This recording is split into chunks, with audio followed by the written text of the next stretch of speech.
Oh, I see you. You're in. Okay, I'll hit my mute button here.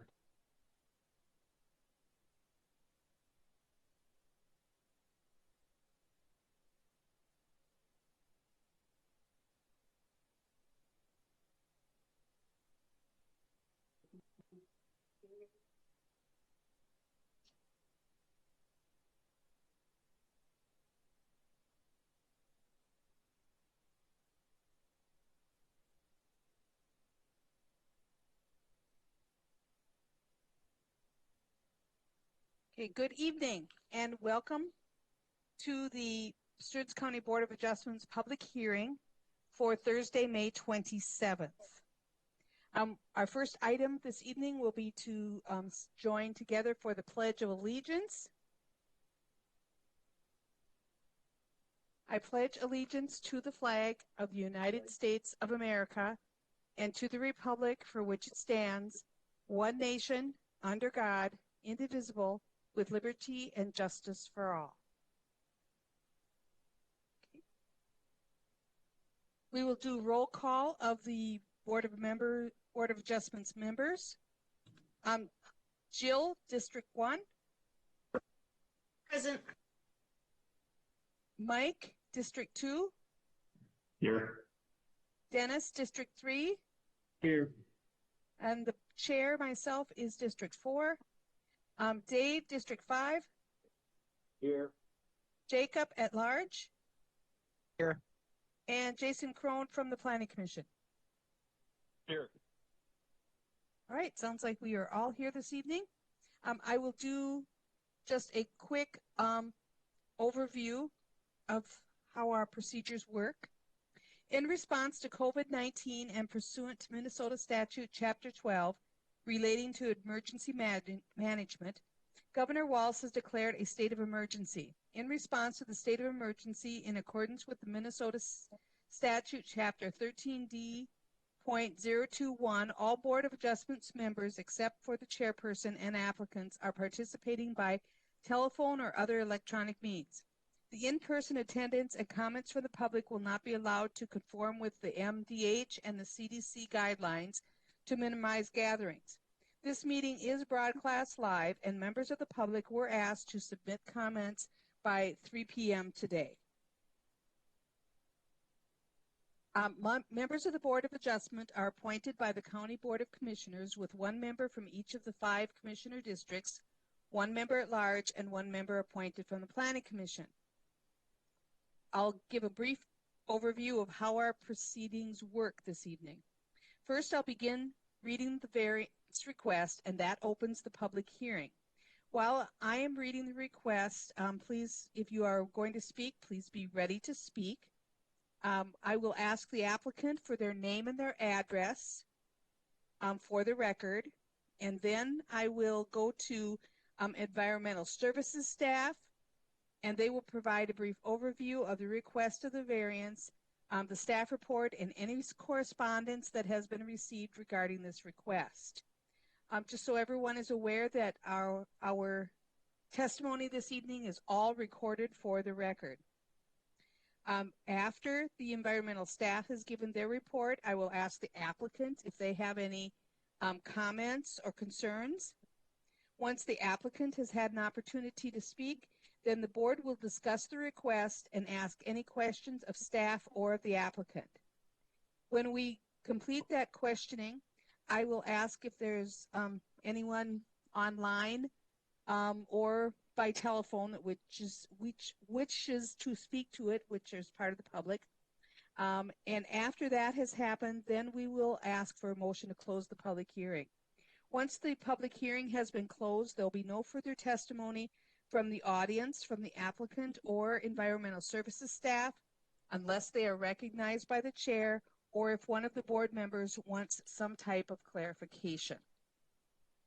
Our first item on the agenda this evening is to approve the minutes from the April 22nd meeting.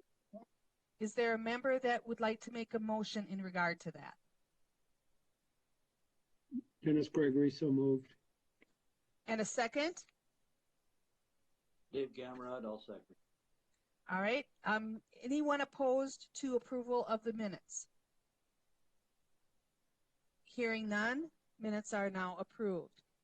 Our first item on the agenda this evening is to consider a request from Lawrence and Joan Anderson, Cold Spring, Minnesota, from sections 10.2.11A2 of the Stearns County Land Use and Zoning Ordinance 439 to leave as constructed a deck addition ahead of the established building line. The said ordinance requires that deck additions to be located landward of the established building line. The affected property is lots 35 and 36 and part of the vacated road, Great Northern Addition, Section 29, Track 123 North, Range 30 West of Wakefield Township. And the property address is 21894 Great Northern Drive, Cold Spring, Minnesota.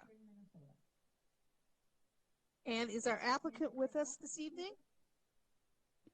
Yes. All right, and we'll be back to you in just a couple minutes. If staff could please give the staff report. Good evening, Madam Chair, members of the board. Could I get a roll call of the staff that were able to visit the site? Hey, Dennis, Yes.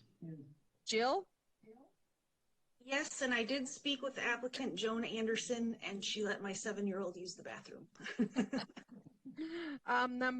Mike, Yes. Dave, Yes.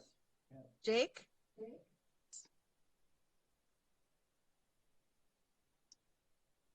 Jake, Yep. Jason, Yes. and I also visited the site. Thank you, Madam Chair, members of the board. The applicants are asking to leave as constructed an 11-foot by 10-foot, 110 square foot deck segment that connects two previously permitted and separated decks. The deck segment is ahead of the established building line and approximately 65 feet from the ordinary high water level of Great Northern Lake, classified recreational development. The applicants currently own lots 35, 36 of Great Northern Addition. Great Northern Addition was platted in 1963. The property is in an R1 zoning district. The tract contains approximately 21,184 square feet of lot area.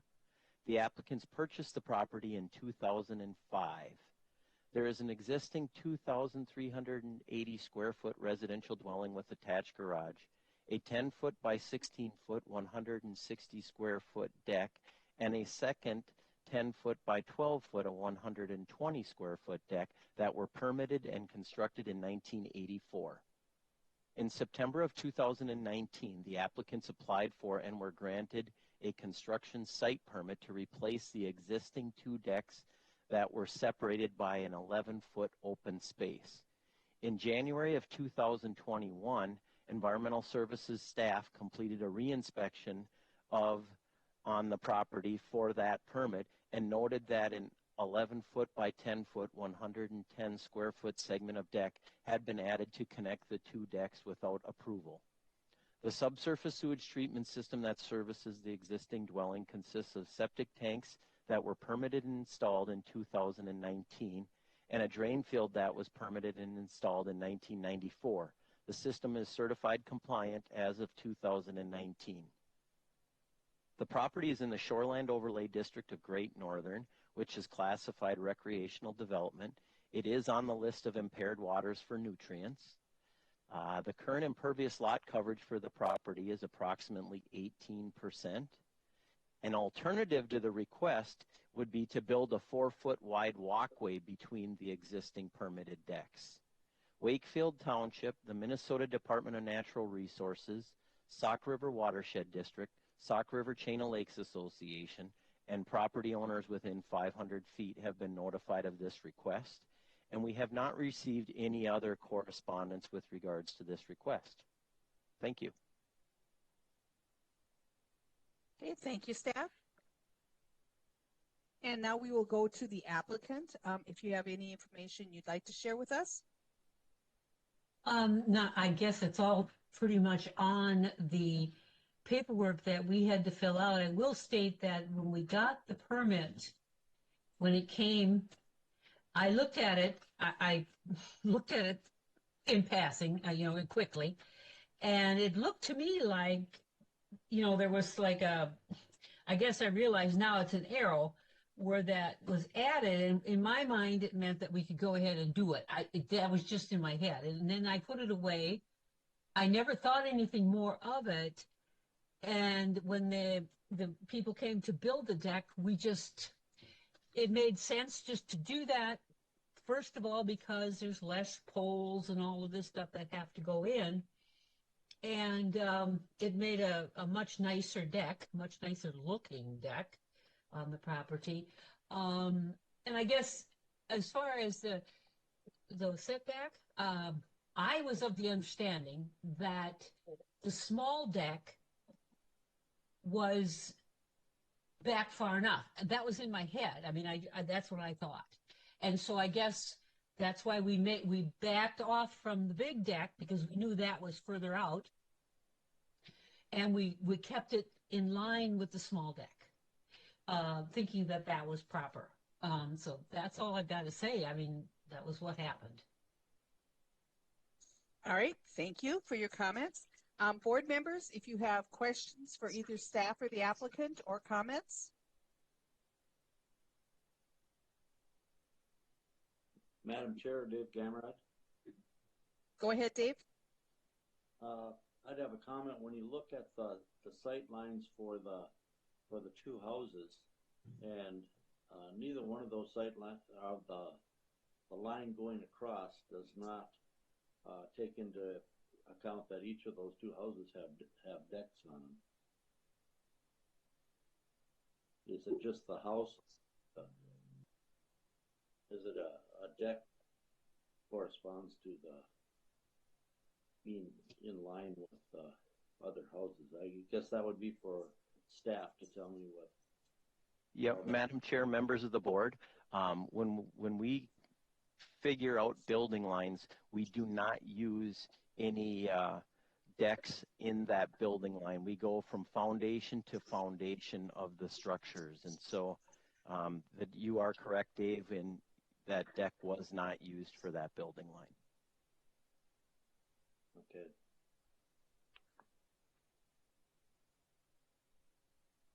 Madam Chair, Dennis Gregory, and a couple of questions for the applicants.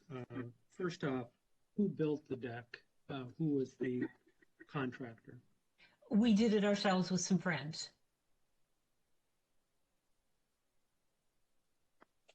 And then a question on the building permit.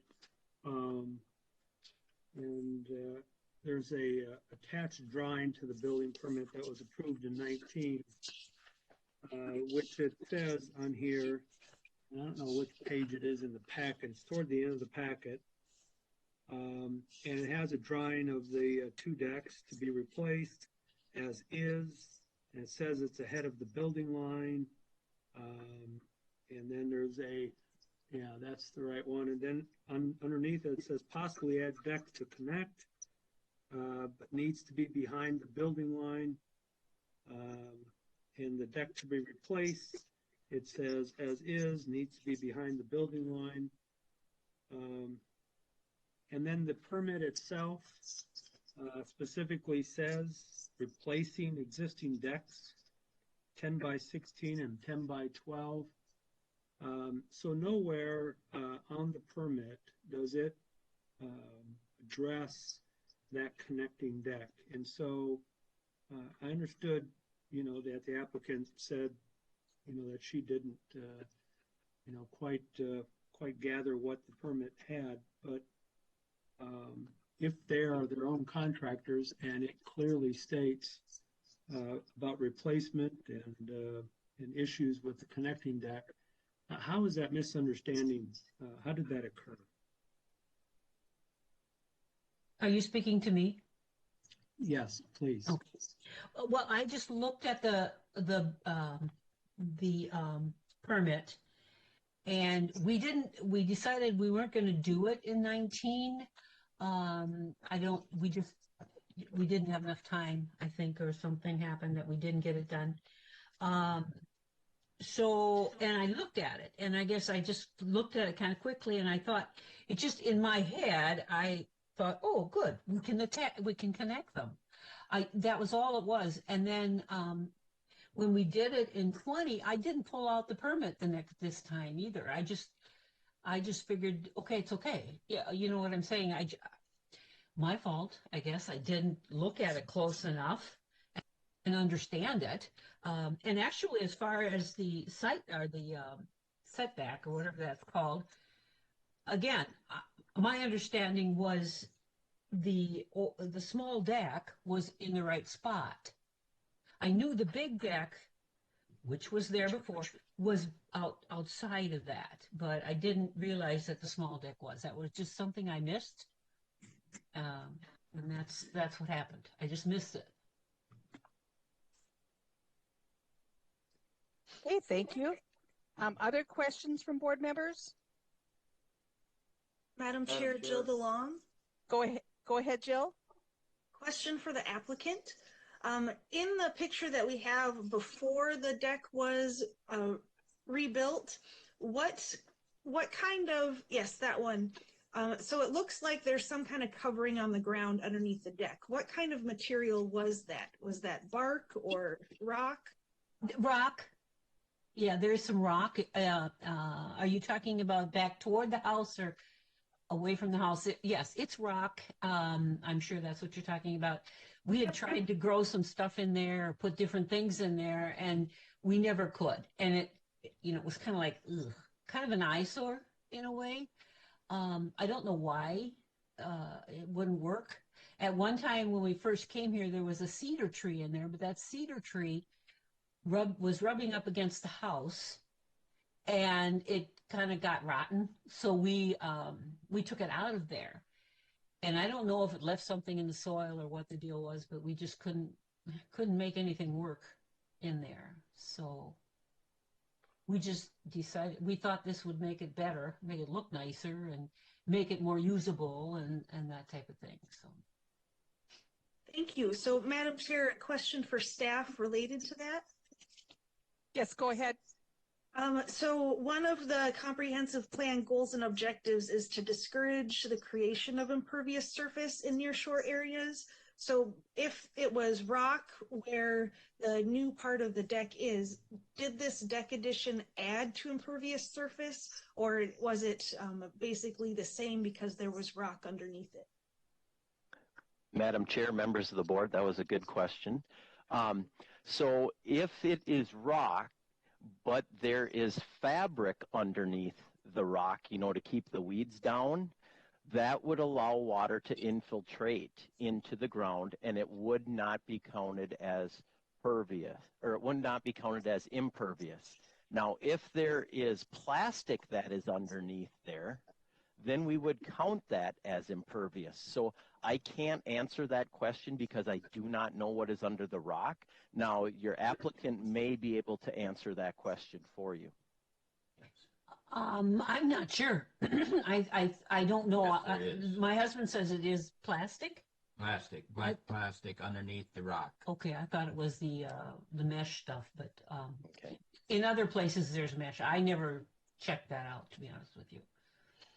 So I know we tried to plant things, but again, I'm sorry for doing that. But I know we tried to plant some trees and things and different things in there, and like I said, it didn't work. But So in that scenario, then, Madam Chair, members of the board, I would say it is currently impervious because there's plastic, not the fabric that lets the water through. All right, thank you for that clarification. So then it sounds like the amount of impervious surface did not change due to the addition of the deck, of the extra portion of the deck. Okay, other questions, comments? Madam Chair, Go ahead, Dennis. okay, I was just going to make a comment. We have on occasion these requests after the fact variances where permits were not followed. I have mentioned in the past, and I wanted to mention again, that I would appreciate if staff would take to the Board of Commissioners uh, a a suggestion that contractors, whether that's the individuals themselves or a hired contractor, if they don't follow the permit, if they don't get clarification on the permit, that there would be a fine for building a project that is not in keeping with the permit, so that we don't have to deal with these situations where we have constructed accessory structures and then have to figure out what the best solution to that is. And so would really appreciate if we could have the commissioners have a discussion on that and provide an adequate fine so that people, get clarification before building rather than after building. All right, thank you for your comments. Other board members, Dave? Madam Chair. Yeah, Madam Chair, Jason Kerwin. Okay, Oh, go go ahead, ahead, Dave. Jason. Okay. Okay, Dave and then Oh, Jason. okay. Right. Go ahead, Dave.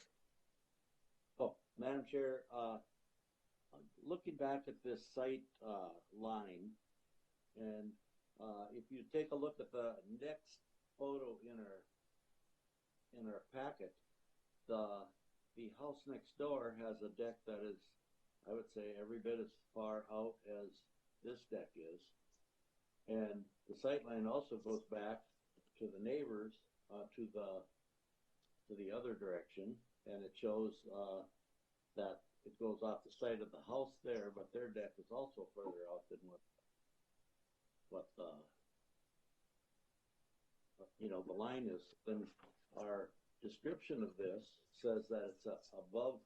It says located ahead of the established building line, where it looks to me like all three of these decks are all ahead of that building line.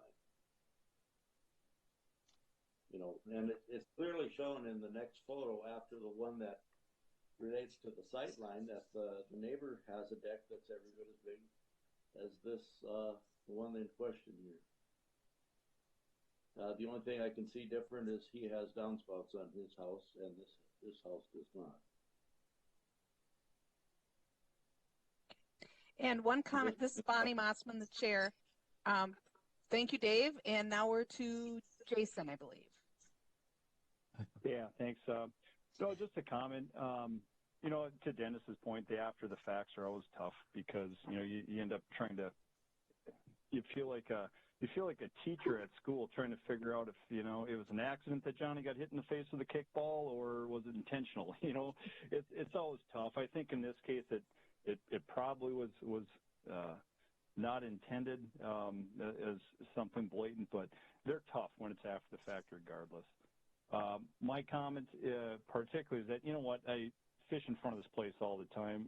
This deck addition, in the grand scheme of things, this variance is put in place because you obviously don't want to impact sight lines for other houses, and you don't want to impact the water resource. And this addition, in reality, just isn't going to make an impact on either of those, in my humble opinion, sitting in front of that house quite often with a fishing rod in hand. So I don't see an issue with it, but to Dennis's point, it's always tough when you're trying to figure this out after the fact because of the precedence factor for future things you have to review. So just my comment. I don't have an issue with it, but it's tough after the fact. Madam Chair? Yes. Yes, go ahead, Angie. Angie Berg, Environmental Services. To Dennis's point, we'll definitely take that back to the board. I just want to comment that we do have an after the fact fee schedule, and for a project like this, because the Andersons responded right away to the issue, the fee is $125. And so perhaps at a different meeting, we could have a conversation with the Board of Adjustment on if there's a particular fee structure, higher fee structure that you think would be reasonable, or is it just for variances? My point is that there's a $125 after the fact fee, and I think it would be good for us to have a bit more conversation outside of an agenda item on this issue so we could bring that to the board. All right, thank you. And just following up on some of the other comments, my thoughts, whenever I look at these after the fact ones, I kind of look at it and say, if this had been part of the original request, would I have voted to approve it? And I think on this situation, I probably would have, because they're trying to stay in line with the smaller deck. So, you know, that's kind of my thought process when it's an after the fact. And I agree with Dennis that there needs to be, you know, some type of consequences so that it encourages people to be a little more diligent with their permits. Madam Chair, Go ahead. just another comment as well, kind of with David's thought. The other decks are ahead of the building line as well. And because the property to the south is on a corner, it makes it less of a building line for this applicant because it's on a corner. And if it was a straight, the line would probably be more easterly and probably be in the building line. If the road continued straight and he had two neighbors side by side instead of on the corner. So just a point. Yes, You want thank to- you. Yes. Excuse me, my husband would like to say something. Go Can you ahead. hear me? Yes, go ahead. In previous remodeling and upkeep on the house, which everybody does, we went to Wakefield Township and we did this time too with the decks, and they sent this right to Stearns County. But the other thing that I wanted to bring up was when we did replace doors and windows, we got a permit from Wakefield, I believe, and a gentleman, an inspector, came the day we were doing it and inspected our work.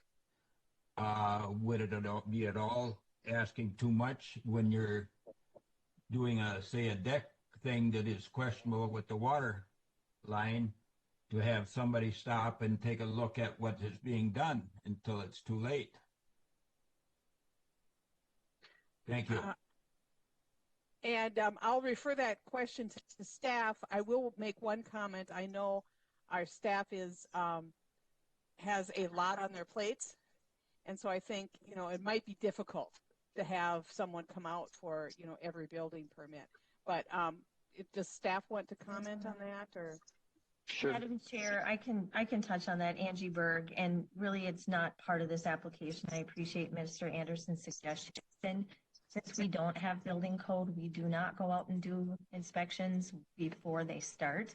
20, 30 years ago, we did what was called a footings inspection, which means we actually did go out after the footings were in.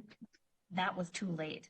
And so what I can tell you is we do not have the staff capability to go out on every single site. We would have to hire a lot more staff to be able to do that, and that's not the position that we're in right now. But I do understand the point, and I just thought I would share that. Could the township oversee this, or be a part of this?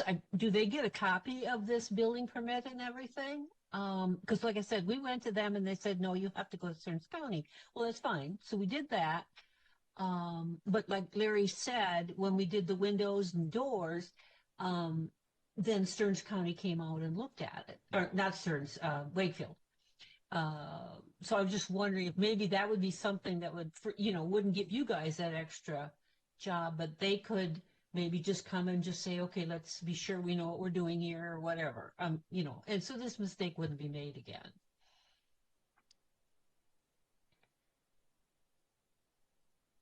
Madam Chair, Okay, thank you for. Go ahead, Jason. one more question for the applicants. Just a question for you. Would you guys be interested in putting any kind of a vegetative buffer along the edge of the rocks and stuff, and kind of the top edge of that bluff along your shoreline, like a 10 to 12 foot rain garden type deal with some natural grasses and wildflowers and stuff? We actually did that, Jason. We're working on it. We've got, Right. there's, we planted last fall, early. Native grasses and wildflowers that we purchased from a a place that does that in Gaylord, Minnesota. Yeah, they make Get- a mixture. They put the mixture together, and so we actually had done that. More to do though. There's more to do. Yeah, we hope to get some more of it done. There is grass and some rock and things in different places, but the one to the south there, up to like where those steps are, to go down to take care of our irrigation pump. That we planted. That we did plant Okay. it. So yeah. Hey, very good. Very good. It must not have been up when I was looking at it from the water side. So good to hear that that's in there. That's always a positive on Lakeshore. So very good. Yep. Okay. All right, thank you. Any other comments from board members before we close the public hearing? Madam Chair, just a clarification based on Jason's question. Greg Berg has a suggested, water mitigation implementation plan in here in the packet. Are the applicants amenable to that plan then?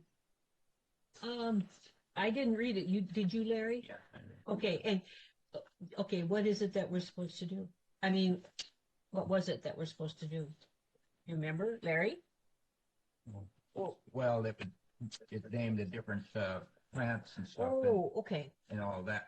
Yeah. Okay, I remember reading that too. Yes. Yeah, and we're supposed to put in some. They're kind of like not a bush, not a decorative bush or something like that. But. We did call the Stearns County Soil and Water. I can't remember if that's the one I called, and about cleaning up. The shoreline was a very big mess, and they said go ahead and chop it down, knock it down, and burn it, and start over. And plant the we did. wildflowers and we have grasses. more to do. There's no doubt about yeah, it. we do know that, yes. And we would do that with their guidance if they tell us that we could probably put, there's some other plants, I believe, that were on this list. I can't remember what they called them He's got a anymore. suggested list. Right, yeah, and that's not a problem. We'd like to make sure that it's done right and, sure. So. Okay. Okay, Good, thank you. Yes, and just so that you know, that may show up on conditions that the board places when they get to the point of making a final vote. Okay. Is there anyone that is ready to make a motion to close the public hearing? Madam Chair, Mike Kane, I'll close it. Okay, go ahead.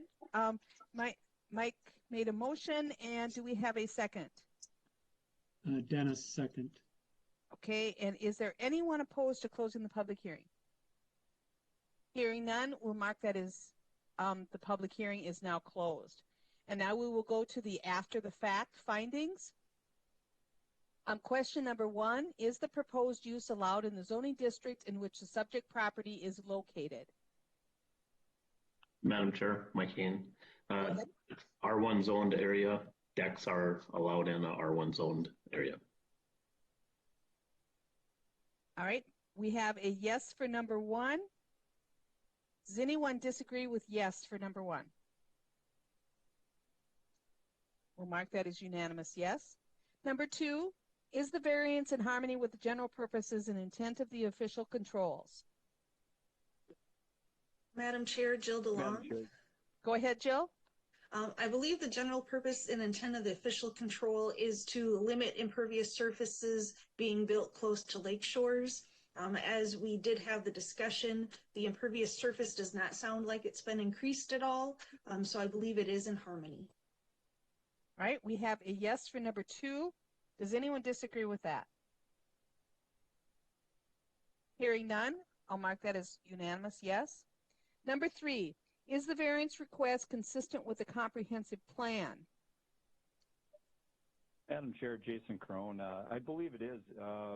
If you look at the vegetative buffer that the homeowners are putting in, under Lakeshore Living Policies number 5, encourage implementation of innovative stormwater management practices into shoreline projects such as rain guards, permeable surfaces, and vegetative buffers.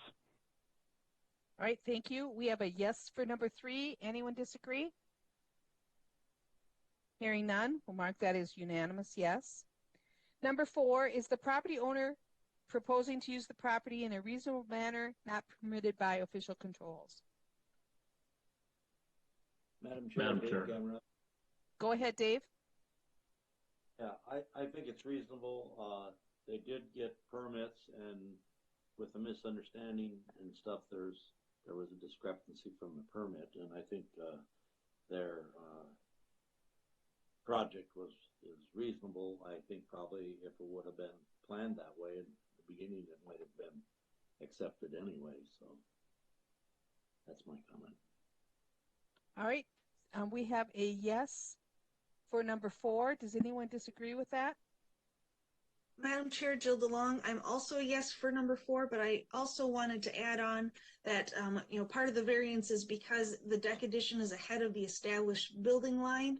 And as we discussed, the building line, because the house south of them is curved, it's on a corner, that kind of makes the building line more slanted than it would have if they were right lined up. So I believe it is within a reasonable manner not permitted by the official control.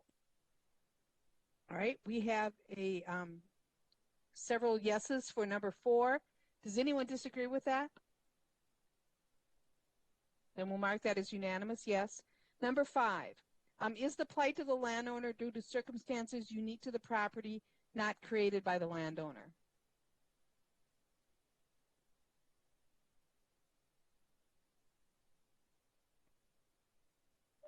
Madam Chair, Jason Crone.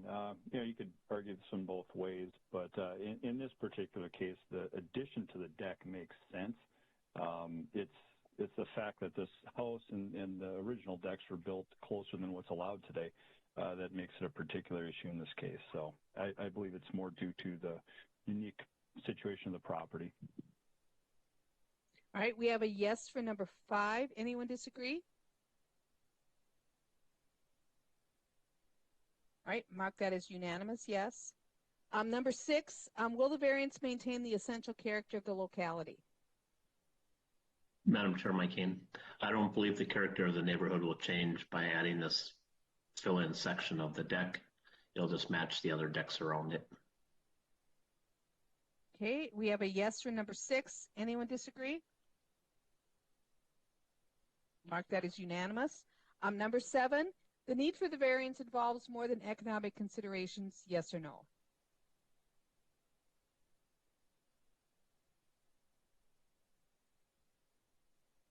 Dave Gamrod, Madam Chair. Go ahead, Dave. I would say that economics weren't a part of this discussion. All right, we have a yes for number 7. Anyone disagree? Hearing none, we'll make that unanimous yes, and we are ready for a motion. Madam Chair, Dennis Gregory, I would make a motion that we approve the applicant's request to leave as constructed a deck addition ahead of the established building line with the condition that they implement Greg Berg's recommendation for a water mitigation plan. All right, we have a motion with one condition. Is there a second? Or Mike. Go ahead. Go ahead, Jason. Jason's going to second. All right. Then I will do roll call for the vote. Jill? Yes. Mike? Yes. Dave? Yes. Jake? Yes. And I'm also a yes. So motion carries. If you have additional questions, please check with environmental staff during business hours. And Angie has one more comment, I believe. Yes, Madam Chair, I just wanted to ask a clarifying question. And I think what I heard Dennis say is granted with the SWCD recommendations. We just need clarification. Is that with or without the financial guarantee? That's going to be something you're going to be hearing from us tonight, is we would like the Board of Adjustment to make that decision. And I heard Dennis not say that, so I'm assuming he doesn't want it included, but I just wanted clarification for this first item. All right, Dennis, could you clarify your motion then? Yeah, the motion was without the financial guarantee, but, as a point of information, if staff could remind us exactly what the financial guarantee is and what the requirements are, that would be a helpful reminder. Yes, Madam Chair, Dennis, and members of the board, what we're finding with a lot of the conditions the Board of Adjustment has been placing based on SWCD's recommendations is that we're going to be chasing applicants to get things done. And so what we typically do for other projects, conditional use permits, stormwater plans, et cetera, is the ordinance requires a financial assurance to make sure that it's done. And so that's something that we were going to propose to the Board of Adjustment on these items and have you make a decision. So what that would mean is the Andersons would need to work with us and SWCD on a planting plan. We would help them determine what that cost would be, and then they would give us that financial assurance to make sure that it gets done. Typically, the financial assurance is held in place before the permit is issued. That's the carrot. In this case, the deck is built already, so no offense to Andersons, we might be chasing them anyway. I think that they have good intents to do this, so this may not be one to require it on. I'm not suggesting that you do, but I hope that gives you a bit of a background. Madam Chair, Oh, go ahead, Dennis. Madam Chair, if I could ask one clarification. The financial guarantee, let's say the project is a $2,000 project, is it a percentage of the amount, or is it the full amount? I mean, how does that work? Madam Chair, Dennis, it's 125% of the total cost. And then that would be Madam returned Chair. to them once it was completed. Is that correct? Yes, and what I would like to add is that in my 20-some years here, we've had to take financial guarantees very rarely, never on a small project. People want to get their money back. It's an incentive, and so they do the work. And when I say very rarely, it's been less than two. It's not very frequently. So we're not aggressive. I would like to say we're not aggressive in using that money. We give them a lot of opportunities to do it on their own. So.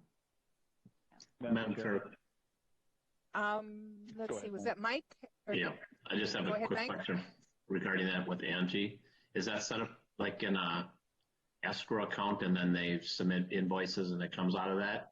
Or do they just put the money aside and then pay from their own money the bills, and then when they can provide proof it's done, you give them all the money back? So, Madam Chair, Mike, on bigger plating projects where we're holding hundreds of thousands or sometimes more, we do set it up as an escrow and then we release it as we get the contractor's receipts.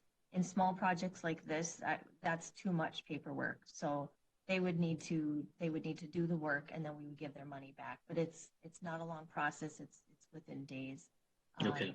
The other option is a line of credit. So they contact their bank and their bank will charge them typically 2.5% to 3% for that amount of time to set that money aside. So that would be an option as well. Or we just hold the cash and then we give that back after it's done. Okay, thanks. All right. Is there an additional motion that someone would like to make in regard to that financial guarantee, or do we want to not worry about that for this request? Madam Chair, one more question from Jason Cronier for Angie. Go ahead, Angie, Jason. if we were to do that, because I appreciate the need for it, it would be helpful from an adjustment perspective, understand what the cost of that would be, because every project's going to be different. So if there's any way, like if Greg's making his recommendation, if there could be an approximate estimate associated with that, I think that would help, because in some cases, let's say this one, right, the homeowners are already working on shoreland stuff, and this is kind of icing on the cake type of thing, versus some that are just more egregious, like this is absolutely necessary in order to pass this variance. Knowing what that dollar amount would definitely impact my opinion as to if it was going to be a condition with the financial guarantee or not. So if that's possible, it'd be really helpful to just have an estimated cost of the project if that's doable. Madam Chair, I'll pass that along to Greg, and he may reach out to the Board of Adjustment separately and share how that might work or not work in different situations. So I'll be sure to pass that along. All right, thank you. Thank you. So, what's the feeling of the board? Do we want to just move forward as the motion was already passed, or do we want to add an additional motion? Madam Chair, I say move forward as Dennis made the motion. Okay, and I see thumbs up from Jason and from Dennis and probably others, but they're not on my screen. Yep, I see some other thumbs up. So the majority of the board is saying that we'll just move forward on this one. So thank you for being with us. To the applicant, thank you for being with us this evening. And if you have additional questions on what's required, you can check with environmental services staff during regular business hours via the phone. I'm not sure if their offices are open yet, so it's via the phone. All right, thank you. Madam Chair, do we have to all vote on this? I think we have the motion and the second. Okay, we didn't do the roll call. I thought we did the roll call. Okay. We'll do the roll call on this then. So we have a motion from Dennis, a second from Jason. Jill? Yes. Mike? Yes. Dave? Yes. Jake? Yes. And I am also a yes. I think we ended up passing that one twice, but that's fine. All right. All right. Thank you very much. The next item on our agenda this evening is to consider a request from Paul and Andrea Baker, Richmond, Minnesota, from sections 10.2.11A2 of the Stearns County Land Use and Zoning Ordinance 439 to leave as constructed a covered porch. Yes. I think you're on number 3. I think we need to be number 2, which is the Raymond family. Oh, excuse me. Thank you for catching that. You are right. It's the second item on the back page, but the first item is number 2. Number 2, to consider a request from Zachary Raymond of South Haven, Minnesota, from sections 10.2.11A 1B of the Stearns County Land Use and Zoning Ordinance 439 to leave as constructed a deck less than 100 feet from the OHWL of Clearwater River, classified as a tributary. The said ordinance requires a structure setback of 100 feet from the OHWL of a river classified as a tributary. The affected property is Lot 1, Block 2, Riverview Addition, Section 21, Track 122 North, Range 27 West of Linden Township, and the property address is 1147 161st Street East, South Haven, Minnesota. And I believe it's Mr. Raymond that's going to be with us this evening. Are you with us? Yes. All right, thank you. And we'll be back to you in just a minute. First, we'll do a roll call as to who went out to the property. Dennis? Yes. Jill? Yes, and I did speak with the applicant. Mike? Yes. Dave? Yes. Jake? Yes. Jason? Yes. And I was also at the property. All right. Then if we could move on to the staff report. Thank you, Madam Chair, members of the board. The applicant is asking to leave as constructed a 14-foot by 16-foot, 224 square foot deck that was constructed on the east side of the home without a permit. The deck is located approximately 83 feet from the ordinary high water level of Clearwater River, classified as a tributary. The applicant currently owns Lot 1, Block 2 of Riverview Addition. Riverview Addition was platted in 1972. The property is in an R1 zoning district. The tract contains approximately 60,734 square feet, or 1.4 acres in lot area. The applicant purchased the property in 2013. There is an existing 832 square foot residential dwelling that was permitted and constructed in 1973. A 26-foot by 30-foot, 780 square foot pole building was allowed by variance and was permitted and constructed in 1980. 83. There is also an 8-foot by 8-foot, 64 square foot garden shed that was not permitted. That structure is in disrepair and will be removed according to the property owner. In July of 2020, Environmental Services received a complaint regarding a deck construction without a permit. Environmental Services staff visited the site and completed a record search and found that permit was not issued for the deck construction. In March of 2021, staff contacted the property owner regarding the construction and revisited the site to determine setbacks and talk about the variance process. The subsurface sewage treatment system that services the existing dwelling consists of a septic tank and drain field that were permitted and installed in 1995. The system was certified compliant in April of 2021. The property is in the shoreland and floodplain overlay districts of Clearwater River, which is classified as tributary along this segment. Clearwater River is on the list of impaired waters for dissolved oxygen and fish bioassessments. The current impervious lot coverage for the property is approximately 11%.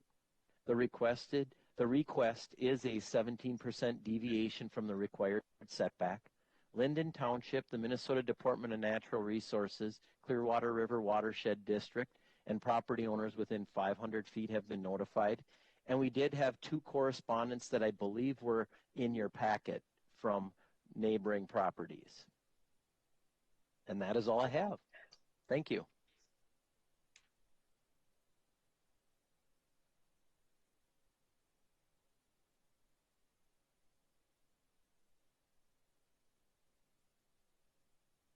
Thank you. And if we could hear from the applicant, anything you'd like to share with us?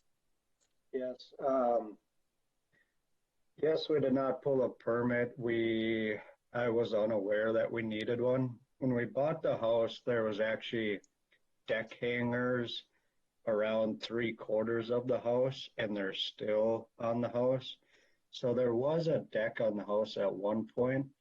So we just unfortunately assumed that it was a go-ahead to build a deck, and that's why we built it. We also built it on, we had an existing patio door, so we built it on the east side of the house, and it's no farther or closer to the river than the house is. It's the same distance, and yeah. Okay, thank you. And we can be back to you with questions that the board might have. Questions or comments from the board? Madam Chair, Dennis Gregory. Question for applicants. Who built this deck? Me and my brother-in-law. And then, Madam Chair, a question for staff. There's an 8x8 shed on the property that's unpermitted. Is that a 150-foot accessory structure? I mean, how does that need anything, or is that okay? Yeah, I'll refer that to staff. Madam Chair, members of the board, it is under the 150 square foot requirement, and so it technically would not need a permit. And the location, as you can see on that picture, is meeting the 10-foot setback from the river, and so technically it would not have to be removed.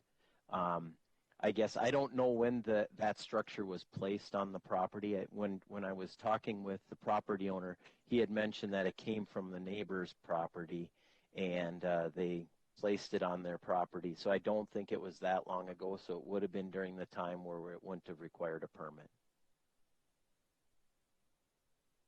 Thank you. Okay, other questions from board members?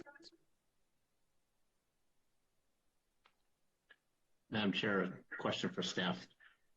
The river kind of has one little kind of dip inward. If that line was straight, would it meet the 100-foot setback? I mean, is that 20 feet?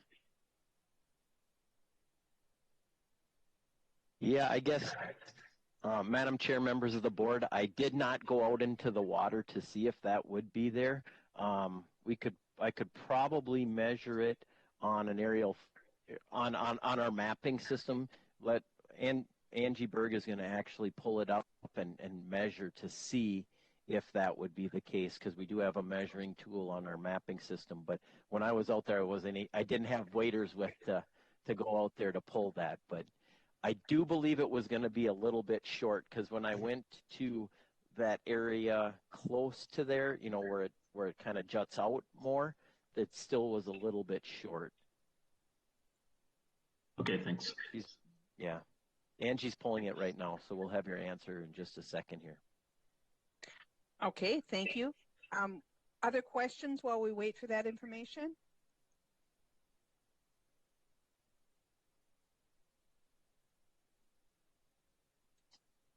Okay, Madam Chair, go ahead, Jill. Question for staff. If they had built a deck on the, looking at the picture here, on the north side, so on the road side of the structure, is there any kind of spacing requirement between the road or the edge of the property and where a deck would be placed? I'm just trying to think, if they were going to place a deck on that building, would the road side be even buildable for one? Yeah, Madam Chair, members of the board. So there would be a road center line setback that would be required to be met, and that would be 63 feet from the center line or 30 feet from the road right-of-way, whichever would be more restrictive in that scenario. So, and I did get confirmation from Angie that when she measured to, if that were a line that kind of went all the way through instead of dipping in like it does, it would be about 90 feet from the edge of the river. Okay, thank you for that. Other questions, comments?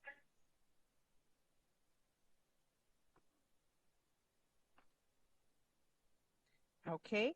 I'd make a motion to. Oh, go ahead. Sorry. Go ahead. Okay, I just was going to make one comment. You know, it looks like the patio door was there when they built or purchased the house. You know, so that probably was a real significant influence on where they would reasonably place a deck. And go ahead, Dennis, with your comments. Sorry, I was just going to make a motion. I thought you were going to look for a motion to close the public hearing, and if you are, so moved. All right, so we have a motion to close the public hearing. Do I have a Jacob, I'll second. Jacob seconding. Is there anyone opposed to closing the public hearing? Hearing none, the public hearing is now closed. And we will do after the fact findings. Is the proposed use allowed in the zoning district in which the subject property is located? Madam Chair, it's R1 zone area. Decks are allowed in R1 zone area. All right, we have a yes for number one. Anyone disagree? Hearing none, I'll mark that as unanimous, yes. Number two, is the variance in harmony with the general purposes and intent of the official controls?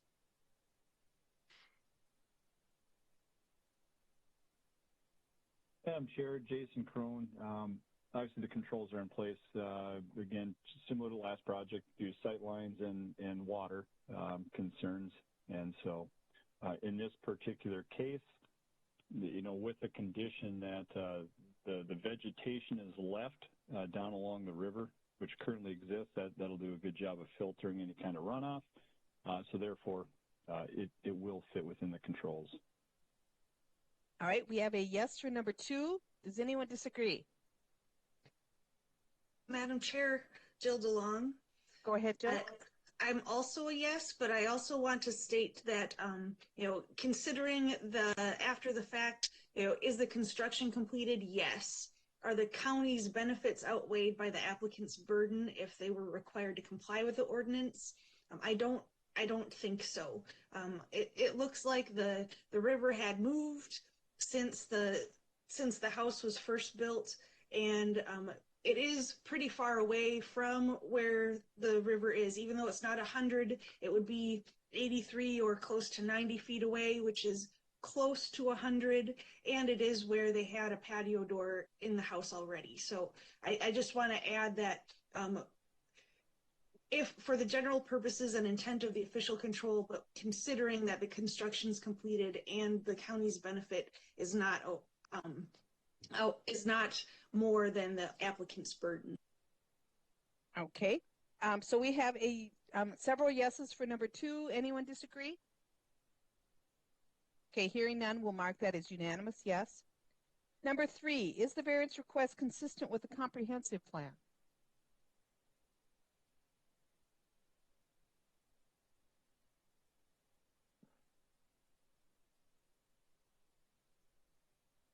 Madam Chair, Jason Crone, again, with the condition that the vegetation stays down along the river, under Lakeshore living policies, encouraging implementation of innovative stormwater management practices into shoreline projects such as rain gardens, permeable surfaces, and vegetative buffers. There's a variety of others that would apply with that condition as well. All right. So we have a yes for number 3. Does anyone disagree with that? Hearing none, I'll mark that as unanimous yes. Number 4, is the property owner proposing to use the property in a reasonable manner not permitted by official controls? Madam Chair, Mike Kane, I believe it's reasonable to want to have a deck off of the house, and because of the patio door in its location, that was a logical spot to put it. All right, we have a yes for number 4. Anyone disagree? Mark that as unanimous yes. Number 5, is the plight of the landowner due to circumstances unique to the property not created by the landowner? Madam Chair, again, I believe with the patio door where it currently was and looked like probably an existing deck was there at one time, I believe it's because of the property and that's how they bought it. So, yes. All right, we have a yes for number 5. Anyone disagree? All right, then that will be a unanimous yes. Number 6, will the variance maintain the essential character of the locality? Madam Chair, Dennis Gregory, I don't think adding a deck to this residence, given the surrounding residences, will change the essential character. All right, we have a yes for number 6. Anyone disagree? Then we'll mark that as unanimous. Number 7, the need for the variance involves more than economic considerations, yes or no?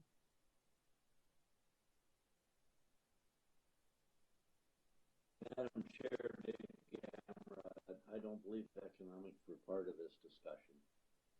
All right, we have a yes for number 7. Does anyone disagree? Hearing none, we'll mark that as unanimous yes. And we are ready for a motion. Madam Chair, Dennis Gregory, I would make a motion that we approve the applicant's request for a variance to leave as constructed a deck less than 100 feet from the ordinary high water level of the Clearwater River, with the condition that they maintain their water mitigation as outlined by Greg Berg's recommendation. Okay, thank you. Do we have a second to that motion? Madam Chair, Mike Kane, I'll second. All right, we have a motion and a second. I'll do roll call of the remaining members. Jill? Madam Chair, just a question for staff. Just with Angie Berg's comments from the previous application, are we putting an extra burden on the county staff by saying they need to maintain that vegetative buffer? Madam Chair, Jill, that's a good question too. And so the way we handle that is we'll go out and make sure it's maintained the one time. Well, in this case, it's after the fact. So the only time we're going to go back out is if the property owners want to build something else, or if we get a complaint of some sort on the property. If we visit the property for a particular reason, then we'll make sure that the conditions are met. That's how we've been doing things for quite a while. Okay, thank you. Then I am voting yes. All right. Dave, Yes. Jake? I Yes. believe I heard a yes. Okay, Jason? Yes. And I'm a yes as well. So motion carries. If you have any questions related to your request, you can check with staff during normal business hours via the telephone. Thank you for being with us this evening, Mr. Raymond. Thank you.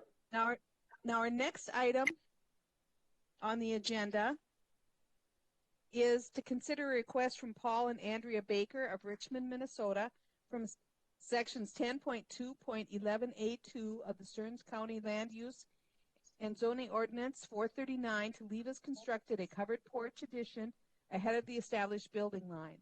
The said ordinance requires a covered porch addition to be located landward of the established building line. The affected property is lots 4 and 5 of Block 1, Jody Estates, Section 32, Track 123 North, Range 30 West of Wakefield Township. And the property address is 20702 County Road 71, Richmond, Minnesota. And are the Bakers with us? Yes, we are. All right, we'll be back to you in just a moment. I will do roll call on those visiting the property. Dennis? Yes, and I spoke with both Paul and Andrea. Jill? Yes, and I also spoke with both Paul and Andrea. Okay. Dave? Oh, excuse me, Yes. Mike? Yes, and I also spoke with them. Okay, Yes. and Jake?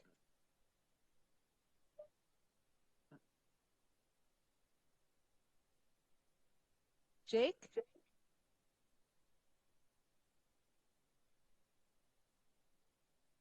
I'll come back to Jake. Jason? Yes, I was. And I also visited the site. Jake? Maybe his computer doesn't work. We lost Jake. Hey, Jake, are you there?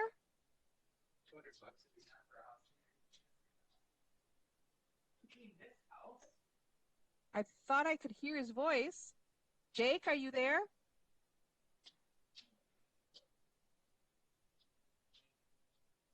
Well, right now we have the majority of visiting the site.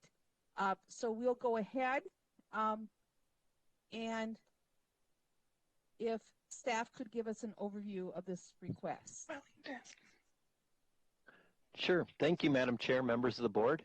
The applicants are asking to leave as constructed a 319 square foot covered porch that was constructed on the lake side of the home without a permit by a prior owner.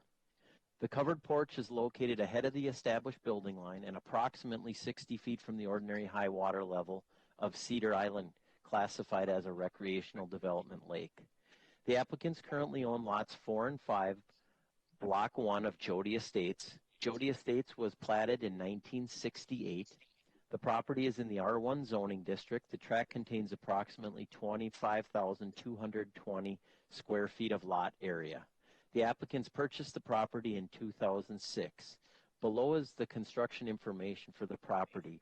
So prior to the official controls, 32 foot by 24 foot, 768 square foot dwelling was constructed. In 1995, a 10 foot by 30 foot, 300 square foot deck was permitted and constructed on the lake side of the dwelling. In 1996, a 12 foot by 12 foot, 144 square foot foyer and 26 foot by 30 foot, 780 square foot attached garage addition permitted and constructed on the existing dwelling. In February of 2004, the previous owners of the property applied for a variance to construct the addition to basically enclose the deck. The proposed deck enclosure is ahead of the established building line, approximately 60 feet from the ordinary high water level. That variance request was denied. According to the Stearns County Assessor's record, sometime after that variance denial, the previous owners completed the project of the home addition, the enclosed deck, without a variance and a permit. The applicants in 2021 applied for a construction site permit to work on the foundation of the existing dwelling. Environmental Services staff completed a site visit for the permit and determined that there was an open violation on the property from that home addition being enclosing that deck that was completed by the previous owners from 2004. The subsurface sewage treatment system that services the existing dwelling consists of a septic tank and drain field that were permitted and installed in 1995 and certified in April.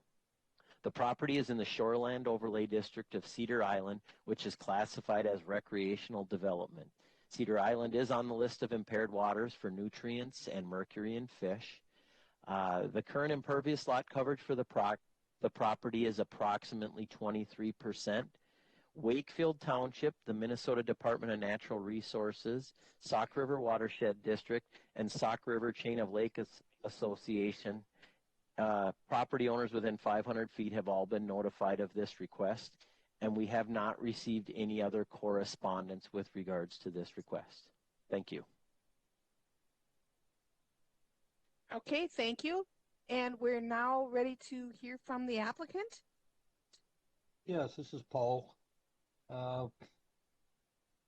We bought the house, like Jamie said, in 2006, unaware that the screened-in porch, which was a good selling point for the house, was built illegally. Nobody told us, and there's no way to find out online that I know of through the county for permits. And so we didn't realize we were in violation until this year when we hired a company to fix our failing foundation on the back northwest corner of the house. And their permit was denied because the screened-in porch was in violation. So we're trying to keep the screened-in porch, which my handicapped wife enjoys. It gives her a safe place to enjoy the lake views because she's at an extreme fall hazard and can't really walk around the yard too well. And we just want to make the porch legal so we can keep it and enjoy it. And also so we can get our foundation permit approved and get that fixed before it gets worse. Thank you. All right, thank you. Board members, questions, comments? Madam Chair, just a question for staff. Because there was a blatant violation of this, can the county go after the previous owner for a fine or penalty? Madam Chair, members of the board, there is no way for us to go after. They are no longer the property. They no longer own the property. Now, I'm not going to say whether or not the existing owners can do anything about that. I don't know if that's a possibility or not, but there's no way for the county to go after him. Madam Chair, Dennis Gregory, if I can just follow up on Mike's question. When we have the discussion as a board about, these after the fact type of variances where the construction was done without a permit, it would be good for us to discuss whether or not the contractor could be pursued in that case versus the former homeowner, if I could speak. And do we know who the contractor was on this particular deck? Madam Chair, members of the board, unfortunately they never applied for the permit, so we do not have any documentation of who might have who they might have contracted with to build this. I don't believe when I looked at the variance that was denied, they did not have any documentation of a contractor either. Thank you.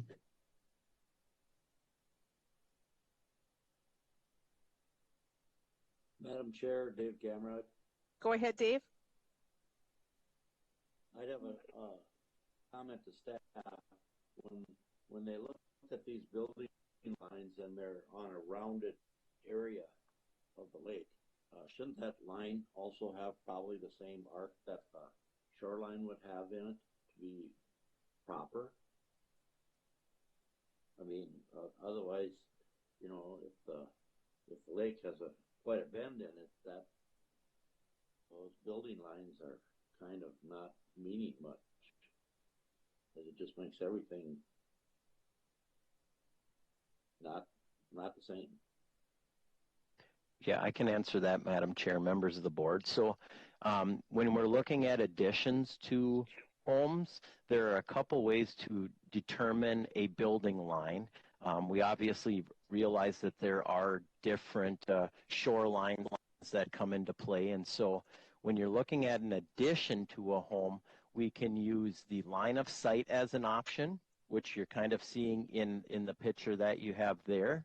We also have an option to take the average of the two adjacent properties, closeness to the lake, and, add them up and then divide by 2, to get the average for that setback as well. So we do have a couple of different options available for building line for additions. We also do have the option of, say they wanted to put the addition on the north side here. We could also just draw a line from the closest point of Mr. and Mrs. Baker's property to the Gavin Finden property if they wanted to put the addition on that north side. So there are several different options that they have for building lines depending on where they want to put the addition. Now, when it's going towards the lake, generally there's usually only 2 that will apply for an addition, and that would be the line of sight like we're seeing there, and then the average of the 2. So either way, when you do the line of sight or the average, it still is going to be, ahead of the building line in this scenario. Does that answer your question, Madam Chair, for members of the board? I believe so. Thank you. Additional questions from board members? Madam Chair, Dennis Gregory, question for the applicants. Greg Berg has some recommendations for your property in the packet to include a buffer and to include moving a gutter downspout. Have you read those recommendations, and what are your thoughts on those? Yes, we have read those recommendations, and I plan on moving that downspout on the front southwest corner of the house, moving it so that it is draining towards the street instead of draining towards the lake. And also on the backyard side, we plan on leaving that 40-foot section down to the lake shore unmowed and natural. And currently it's mostly natural grasses and reeds, lily pads, wildflowers, and lots of trees. So we have left that pretty much untouched as nature meant it. Okay, thank you. All right, any other comments or questions before we go to findings? All right, hearing none, sounds like we're ready for findings. So do we have a motion to close the public hearing? Madam Chair, I'll move that. Mike Hain. Okay. Jacob, I'll second that. All right, we have a motion and a second to close the public hearing. Does anyone disapprove of that or disagree? Hearing none, the meeting is now closed. We will go to findings. Is the proposed use allowed in the zoning district in which the subject property is located? Yes or no?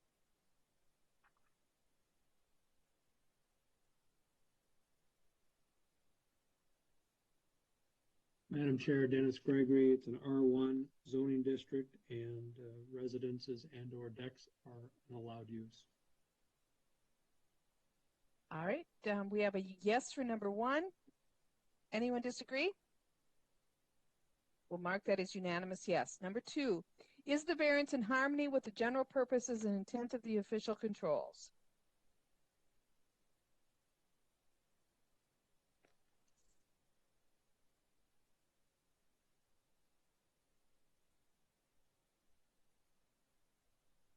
Madam Chair, Jason Crone. The building lines are obviously put in place to protect the property rights of neighbors and their views. In this case, this has been in existence for quite a while. It's on a curve, so I feel it falls within the official controls. All right. We have a yes for number 2. Does anyone disagree? Okay, hearing none, we'll mark that as unanimous yes. Number 3, is the variance request consistent with the comprehensive plan?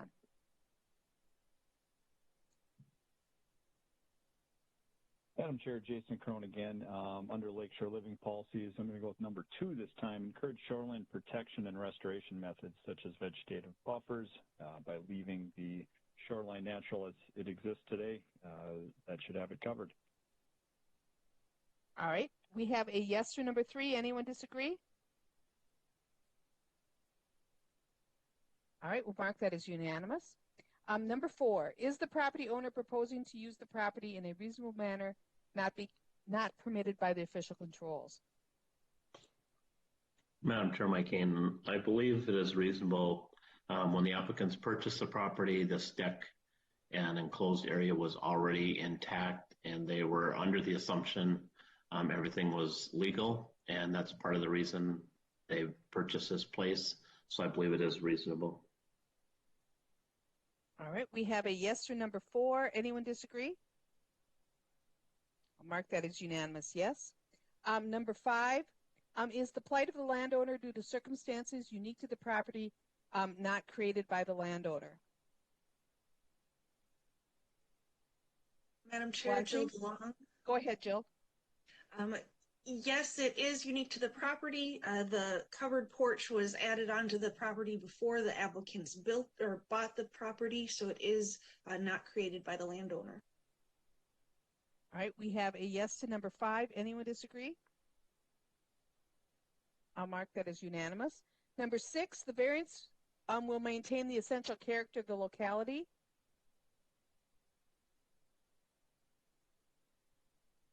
Madam Chair, I don't believe by leaving the porch the way it is, it will change any aspect of the neighborhood. All right, we have a yes for number 6. Anyone disagree? And number 7, the need for the variance involves more than economic considerations, yes or no? Madam Chair, I don't believe economics were really a factor in this. All right, thank you. And just for the record, now that we have you back, Jake, were you able to visit this property? Yep, I was. All right, thank you. Just so we have the record correct. So we are ready for, number 7, we have a yes to number 7. Anyone disagree? Mark that as unanimous yes. We are ready for a motion.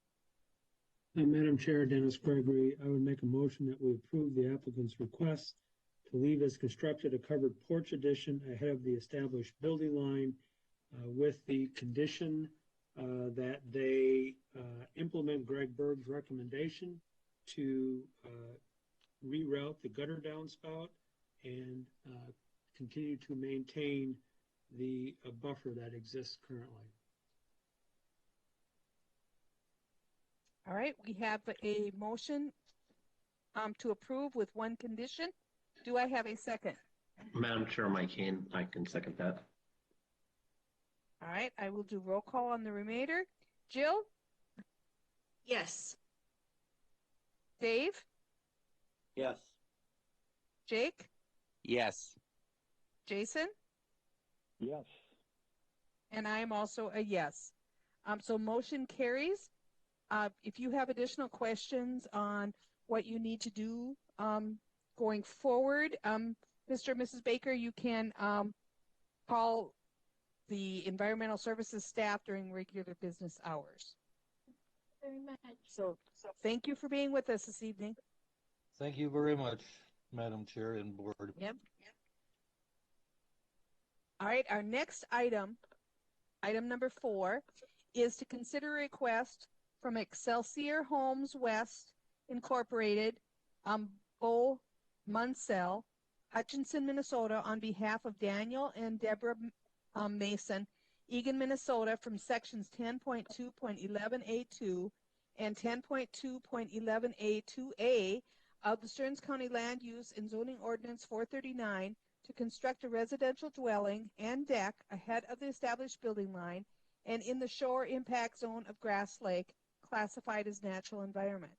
The said ordinance requires a residential dwelling and deck to be located landward of the established building line and at least 100 feet from the ordinary high water level of a lake classified as natural environment. The affected property is Lot 3, Block 3 of Clearwater Harbor, Sections 32, Track 122 North, Range 27 West of Linden Township. The property address is 254 Battle Road, South Haven, Minnesota. And is our applicant with us? Yes, this is Bo Montel. I'm representing the Masons. All right, thank you. And we'll be back with you in just a few moments. We'll do roll call as to who was able to visit the property. Dennis? Yes. Jill? Yes. Mike? Yes. Dave? Yes. Jake? Yes. Jason? Yes. And I also visited the property. If we could go then to staff to do an overview of the application. Sure. Thank you, Madam Chair, members of the board. The applicants are proposing to construct and install a new 64-foot by 27-foot, 1,771 square foot residential dwelling on a slab foundation with a 10-foot by 20-foot, 200 square foot deck. The dwelling will be located 58 feet from the ordinary high water level of Grass Lake, with the deck approximately 72 feet. The applicant currently owns Lot 3, Block 3 of Clearwater Harbor. Clearwater Harbor was platted in 1963. The property is in an R1 zoning district. The tract contains 20,800 square feet of lot area. The applicant took ownership of the property in 2012. There is an existing 534 square foot manufactured home that was located on the property in 2007, according to the Stearns County Assessor's records. There is also a 320 square foot deck that was added in 2011. There are no permits on record for either the home or the deck. There is also an existing 775 square foot shed on the property that was constructed in 1970 prior to the official controls. The property is in the shoreland and floodplain overlay district of Grass Lake, which is classified natural environment. Grass Lake is not on the list of impaired waters. The property is served by an MPCA permitted wastewater treatment facility. The current impervious lot coverage for the property is 10.7%. The proposed impervious lot coverage when the project is complete will be approximately 17%. Linden Township, the Minnesota Department of Natural Resources, Clearwater River Watershed District, Chain of Lakes Association, and property owners within 500 feet have been notified of this request. And we do have one correspondence that came in after the packets went out. It is from a Jeff Westrom at 230 Baxter Road, South Haven, Minnesota, 55382. Good afternoon. This email is in support of the requested variance, which will be heard by the Stearns County Board of Adjustment on 5/27/2021 at 6:30 p.m. Though debated for many years, Grass Lake does not fit the definition of natural environment lake given its size, depth, inlet from Clearwater Lake, and outlet to the Clearwater River. This property and all others on our lake should be treated as a general recreation lake. As with most of the properties on just about any lake in this region, every square foot has been developed because everyone wants to have a place on the lake. The Mason property has enough space for a reasonable accommodation to improve the living structure. We have the benefit of having a community sewer system that allows for improvements without the concern of sanitation. The Mason family has owned the property for many years and should be allowed to improve their home as others have done over the years. Given that the Masons have water on two sides, like we do, they should be given the consideration for reasonable accommodation, since they have two setbacks to contend with rather than just one that many people have had to deal with. And that is it from Mr. Westrom, and I do not have any other correspondence with regards to this request. Okay, thank you. Then we will move to comments from the applicant. Good evening. I don't have much to say. I think it's pretty straightforward. We had a survey done. Everything on that survey is pretty black and white. The existing manufactured home that is there, even though it was unpermitted, I believe that it maybe replaced an old home at one point, but that would be removed in order and before the new house would actually be able to be located in there. So I think that's pretty much all I have. All right, thank you, and we can come back to you if we have any questions. Just one question that I have for the applicant or their representative.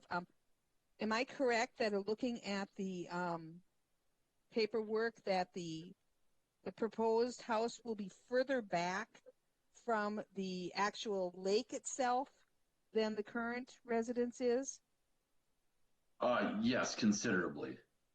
Okay, and will it be also further away from that, the lagoon, I believe? Yeah, again, considerably. All right, thank you. Other questions or comments from board members? Madam Chair, Jill DeLong, question for staff.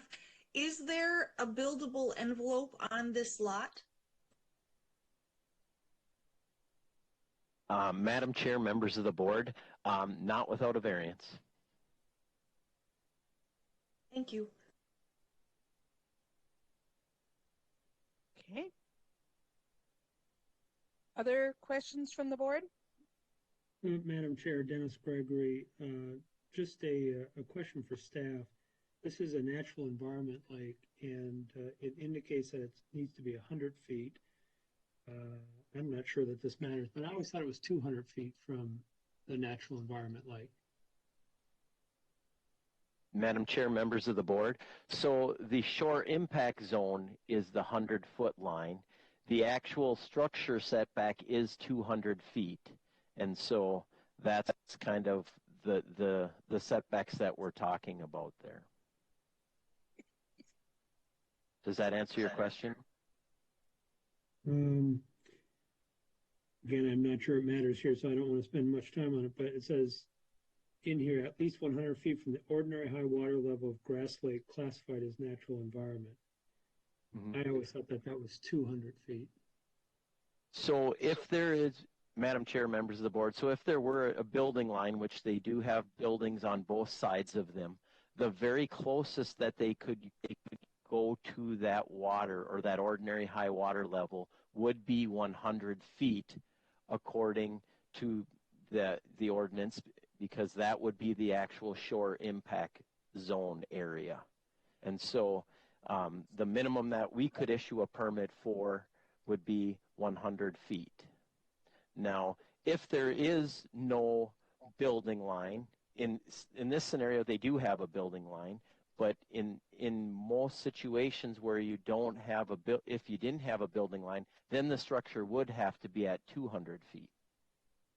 Now, even with the building line, both of the structures are within 100 feet, so we can't use them for a building line. What the ordinance says is you have to go back 100 feet on both property lines, and then that would be the line that would be drawn to meet that 100-foot setback for the shore impact zone.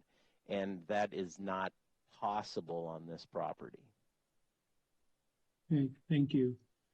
And Madam Chair, Dennis Gregory, one more question for the applicants, whether they review Greg Berg's recommendations and what are their thoughts on his recommendations? We did review his recommendations, and it's understandable. So we would be willing to take those into consideration. Yes. Thank you. Okay. Madam Chair, Jill DeLong, question for staff. Is there a setback applying at all from Battle Road to the proposed house? Madam Chair, members of the board, there is a structure setback, and it would be 30 feet from the road right-of-way. And so they are meeting that structure setback with this request. So follow up to that question for the applicant. Is there a reason why the house is proposed to be where it is and not closer to the road?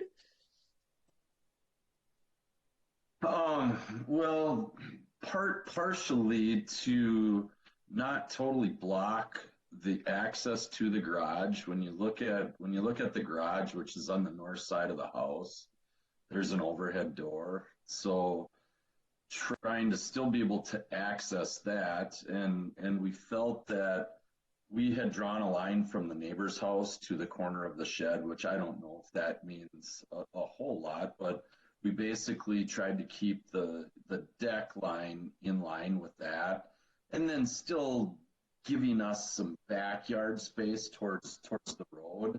And you're going to see there's the dotted line around the perimeter. That is actually the perimeter setback on the sides and on the road. So there's probably 20 feet from the corner of the home to where that setback is. So trying to give us a decent backyard yet, but more or less move the house back far enough where we felt it was acceptable. Thank you. Madam Chair, one more question for staff. On this one, because this is not an after the fact, but it's a before the fact, is this a scenario where a financial guarantee might be requested? Madam Chair, members of the board,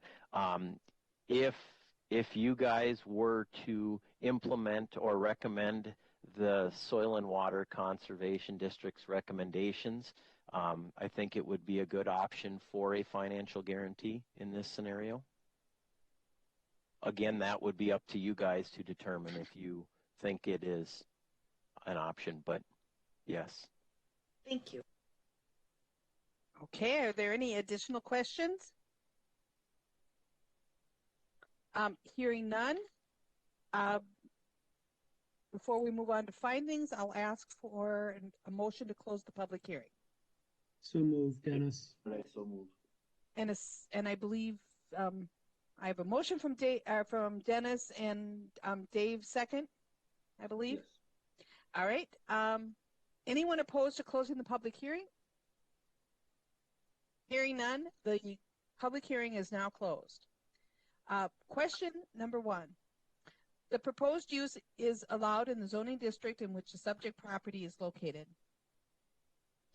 Madam Chair, Mike Kane, R1 zone again, so single family construction is allowed in a R1 zone area. All right, we have a yes for number 1. Anyone disagree? Then we'll mark that unanimous yes. Number 2, the variance will be in harmony with the general purposes and intent of the official controls and any related ordinances, yes or no? Madam Chair, Jill DeLong. Yes, I believe it is in harmony with the general purposes of the official controls as they are moving the residents further back from the lake, still granting access to their garage, but there is no approvable building envelope on this property, but it has had someone live there for many years. It sounds like it was first platted in the 1960s, I believe.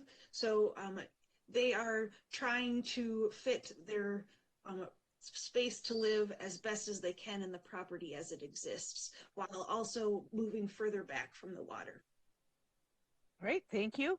We have a yes for number 2. Anyone disagree with yes? Hearing none, we'll mark that as unanimous. Number 3, the variance will be consistent with the comprehensive plan, yes or no?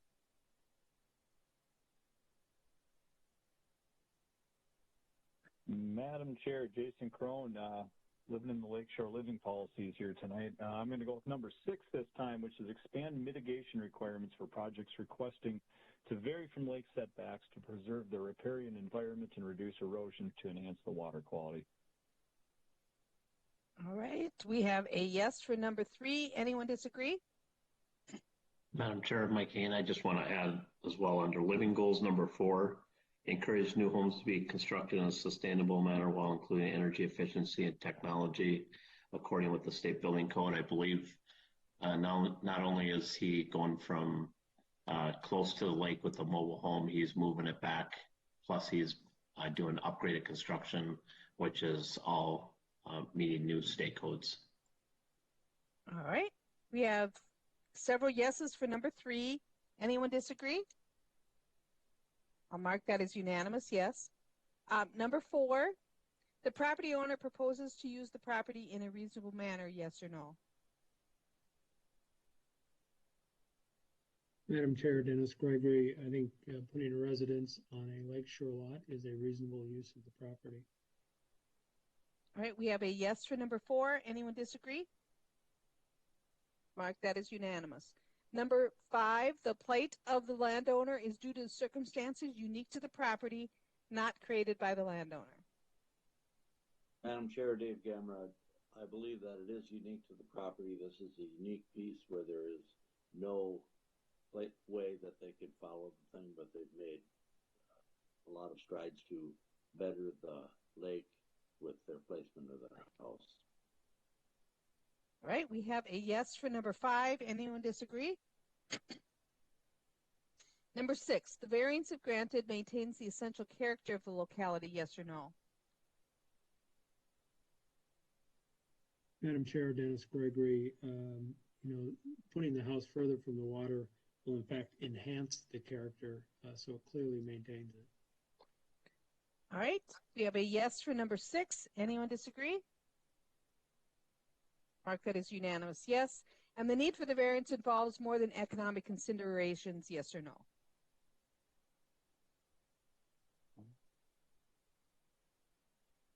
Madam Chair, Jason Crone, they were not discussed.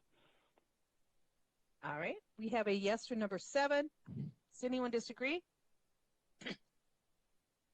Hearing none, we'll mark that as unanimous yes, and we are ready for a motion.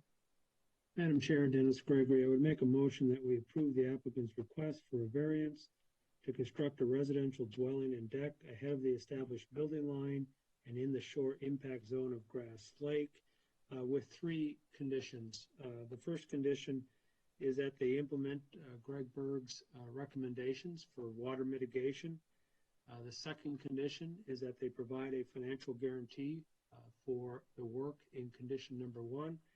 And the third condition is that they provide receipts for the proper disposal of the existing manufactured home in compliance with Minnesota State Statute 327.32 Subdivision 1.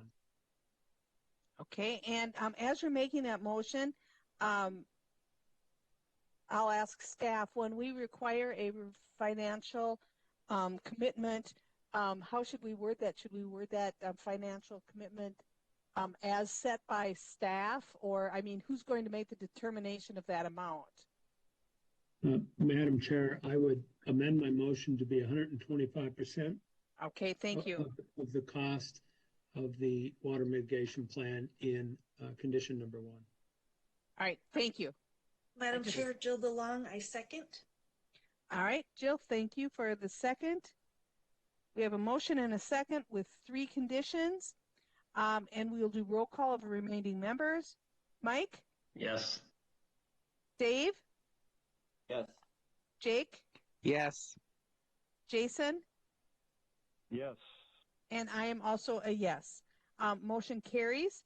If you have questions about your variance, you can check with environmental services staff during regular business hours via the phone.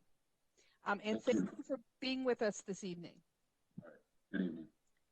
All right, our next item on the agenda is to consider a request from the Family Trust GST Exempt Trust, Bradley Nierenhausen, trustee of Cold Spring, Minnesota, from sections 9.11.10 of the Stearns County Land Use and Zoning Ordinance 439 to construct a warehouse and office addition onto an existing building on a property in the Shoreland Overlay District that is currently over 25% lot coverage.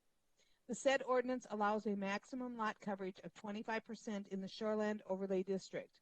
The affected property is Lot 1, Block 1 of Plainview Acres, Section 20, Track 123 North, Range 30 West of Wakefield Township, and the property address is 18048 of County Road 83, Cold Spring, Minnesota.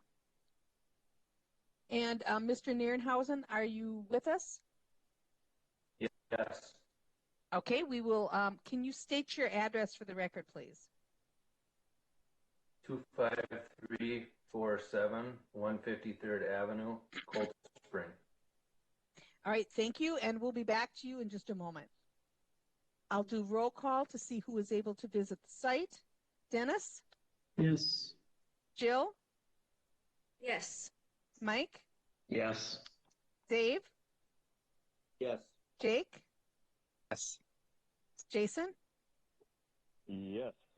And I also visited the site.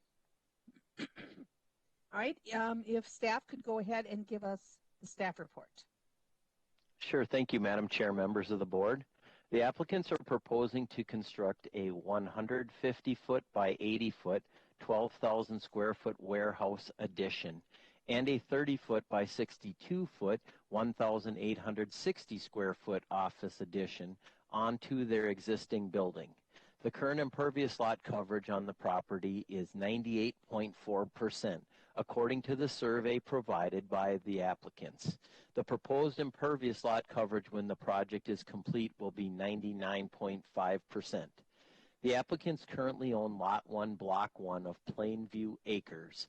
Plainview Acres was platted in 1995. The original tract was approximately 7.43 acres. In 2004, 3.65 acres of the property were purchased by the Minnesota Department of Transportation for construction of State Highway 23. The tract today contains 164,894 square feet, or 3.78 acres of lot area. The property is currently zoned industrial. There are two existing structures on the property, a 96-foot by 40-foot, 3,840 square foot structure, and a 100-foot by 50-foot, 5,000 square foot structure. Both were permitted and constructed in 1995. In 1998, a 20-foot by 40-foot, 800 square foot office addition was permitted and constructed on the existing 5,000 square foot building. The subsurface sewage treatment system that services the property consists of a septic tank and drain field. The system was permitted and installed in 1998. If granted, the subsurface sewage treatment system will need to be moved to a new location. A septic design has been completed by a licensed septic designer for a replacement system in a new location. A stormwater management plan has been designed by an engineer and submitted as part of this application. The plan will actually capture and treat approximately 92% of the impervious area on the property. The property is in the Shoreland Overlay District of Schneider Lake, classified as recreational development. Schneider Lake is on the list of impaired waters for nutrients. The current impervious lot coverage, again, on the property is 94.8% according to the survey provided by the applicants. The proposed impervious lot coverage when the project is complete will be 99.5%. Wakefield Township, the Minnesota Department of Natural Resources, Sauk River Watershed District, Sauk River Chain of Lakes Association, and property owners within 500 feet of this request have been notified, and I have not received any other correspondence with regards to this request. Thank you. Okay, thank you. We'll move on to the applicant, if you would like to share any comments with us. Yeah, I just want to thank you guys for your time here this evening. We're a family-owned business, started by my dad, and we acquired this property through a trust after he passed away. And we are looking to put an addition on the structure, as Jamie talked about there. So we want to put an additional office space with an additional building so that we can expand our business and be able to hire more employees and keep some of the stuff that we have outside under cover. So I think Jamie pretty much went over all the stuff there. In addition to the building plan, we're going to put in a water treatment facility to treat the 92% of the property, which currently is not being treated at all right now. So if you guys have questions, I guess I can answer those. Okay, thank you. Questions from board members? Madam Chair, Dennis Gregory, two questions. First, for the applicant, the Schultz Engineering Stormwater Plan, do you have a sense of what the cost to implement that plan is?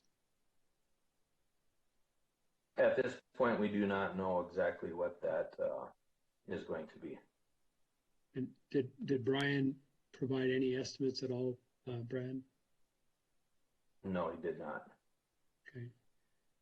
And then a question for staff. I'm just curious, if you have 99.5% impervious coverage, what kind of septic system can you put in? Madam Chair, members of the board, that is a very good question. So what they're going to be putting in is what we call a type 3 system. It's a little different from a standard system because it's going to be placed in a location where there has probably been fill already placed in that area, or it could be in a place where there are already compacted soils. And so what they end up doing is they will end up digging out those compacted soils, or they will dig out the filled soils to get down to an original soil, and then they'll bring in sand as kind of like a layer. So if they dig out 4 feet of sand or a compacted soil, they'll bring in 4 feet of sand to kind of use as a treatment area, rather than working through compacted soils or working through fill soils, because we don't know how well compacted soils will take water. We don't know how well fill soils will take water. And so we have a good idea of how washed sand will take water, because that's what we currently use in mound systems today. Does that answer your question? Yes, thank you. Mm-hmm. Any additional questions? Okay, hearing none. Sounds like we are ready to close the public hearing. Do I have a motion? Madam Chair, so move. All right, thank you, Mike, for the motion. And do I have a second? I'll second Dave Hammer. Dave? All right, does anyone disagree with closing the public hearing? Hearing none, the meeting is now closed. Question number 1. The proposed use is allowed in the zoning district in which the subject property is located. Madam Chair, Mike Kane, it's an industrial zoned area, and building expansion is allowed use in that area. All right, we have a yes for number 1. Anyone disagree? Hearing none, we'll mark that unanimous. Number 2, the variance will be in harmony with the general purposes and intent of the official controls and any related ordinances, yes or no?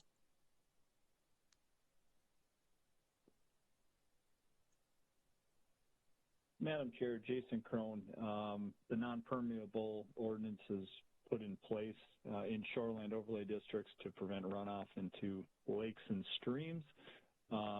In this particular case, even without a stormwater plan, which it looks like the applicant's proposing, because of the old Highway 23 existing between the site and, Schneider Lake, which would be to the south, I'm not sure it's technically applicable. Anyway, that water would all flow to the west, roughly a quarter mile to the creek to the west, which would eventually flow into Schneider. But either way, the intent of the control is to eliminate runoff directly into a lake, and I think in this case, regardless, it would be fine. All right, we have a yes for number 2. Anyone disagree? Mark that as unanimous, yes. Number 3, the variance will be consistent with the comprehensive plan.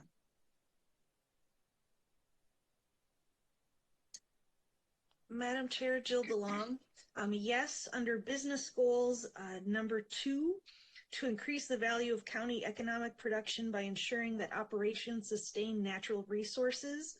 So the company they already planned water management system, so they are trying to sustain the natural resource that's nearby. All right, we have a yes to number 3. Anyone disagree with yes? All right, we'll mark that as unanimous. Number 4, the property owner proposes to use the property in a reasonable manner. Madam Chair, Dennis Gregory, the applicant is proposing to expand their business on the site. That is a reasonable use. All right, we have yes for number 4. Anyone disagree?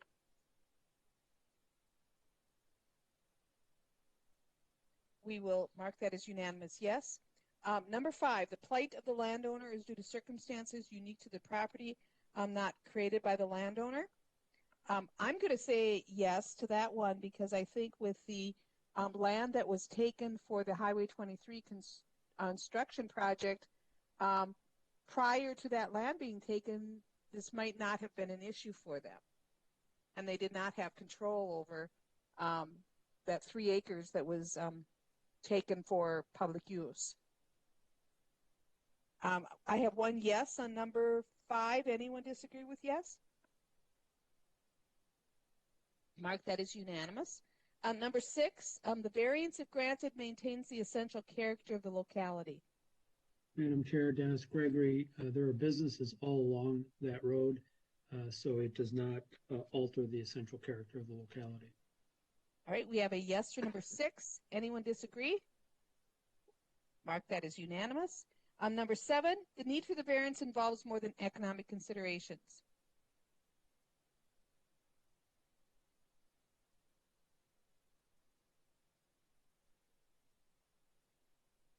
Madam Chair, Dave Gamera, economics weren't part of the discussion. All right, we have a yes for number 7. Anyone disagree? All right, hearing none, I'll mark that as unanimous yes, and we are ready for a motion.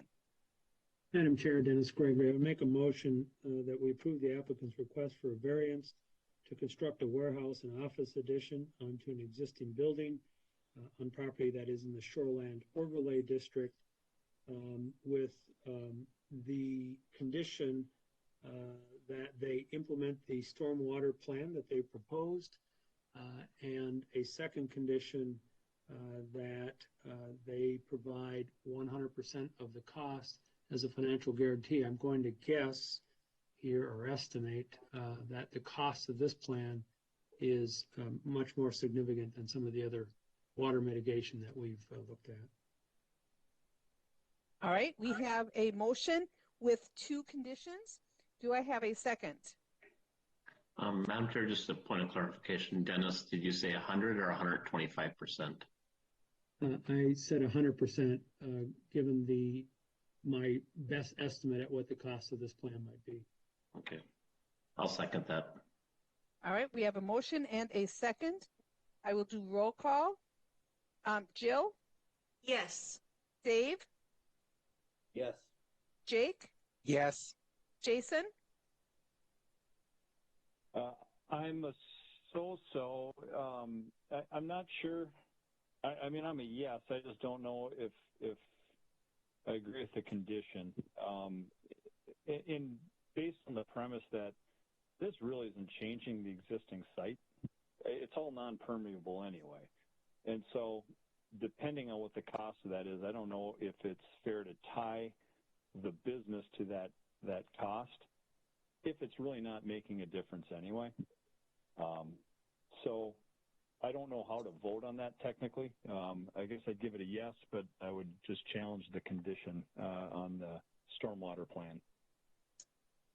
Madam Okay. Chair, Yes. just to comment on Jason's concern, it sounds like in the packet that the stormwater management plan will take care of 92% of the stormwater plan. So it is making a significant difference from my understanding of the stormwater handling. So it's going from being 98% impermeable to being 99% impermeable, but with 92% of it now handled in a much better way. So to me, that's like a net gain of over 90%. Okay.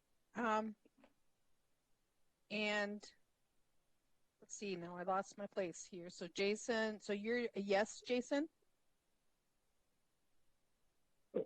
I'm sorry. Yes, I am a yes either way. All right. I'm a yes. And I will also be a yes. And in that situation, if the motion had failed, then you could have made another motion that didn't include the condition. All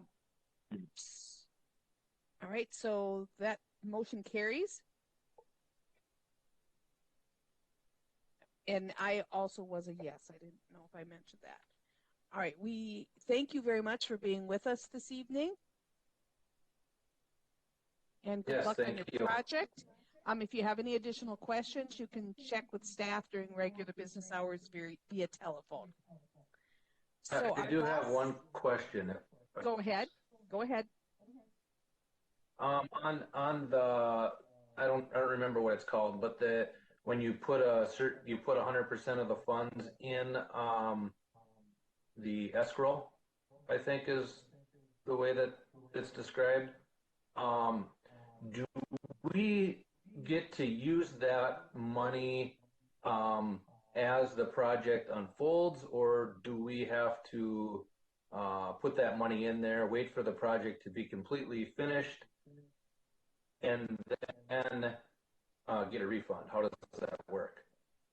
Well, my understanding from staff was that on more sizable projects, like this seemed to be a more sizable project, that you would be able to access that money to pay the bills as they come in for that portion of the project.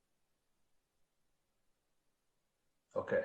So you would not have to duplicate that money and wait to be reimbursed. Is that correct, okay. Staff?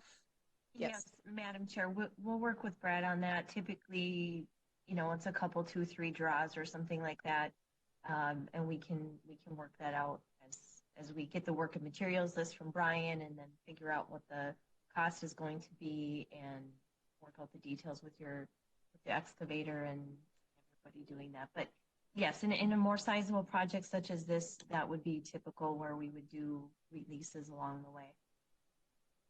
Okay. Thank you. All right, thank you. Moving on to our last item for this evening is to consider a request from Lori Smith, South Haven, Minnesota, on behalf of the Clearwater Forest LLP from Edina, Minnesota, from sections 10.1.8B1 of the Stearns County Land Use and Zoning Ordinance 439 to not meet the finished fill elevation of 15 feet beyond a structure being erected. The said ordinance requires the finished fill elevation extend 15 feet beyond a structure being erected. The affected property is 42.26 acres part of Government Lot 4 lying northwesterly, excuse me, of a survey line, Section 1, Track 121 North, Range 28 West of Fairhaven Township. And the property address is 13488 Campfire Circle, South Haven, Minnesota. And is our applicant here? I believe you are muted. Sorry about that. I'm Wanda Summers, the property manager at Clearwater Forest, and I also have Lori Smith, the applicant, with me. All right, thank you. And could you give us your address, please? Of the office here? Yes. 13449 Campfire Circle, South Haven, Minnesota, 55382. All right, thank you. And we'll be back with you in just a few minutes. Okay. All right, we'll do roll call on those who were able to visit the property. Dennis? Yes. Jill? Yes. Mike? Yes. Dave? Yes. Jake? Yes. Jason? Yes. And I also visited the property. We'll then move on to report from staff. Thank you, Madam Chair, members of the board. The applicants are proposing to replace the manufactured home on the property. They are also proposing to bring in fill so that the lowest floor elevation of that manufactured home that's going to be replaced will be at or above the regulatory flood protection of 997.70 NGVD 29. Fill will also be brought in to extend around the structure to try and meet the finished fill requirement of the Stearns County Land Use and Zoning Ordinance.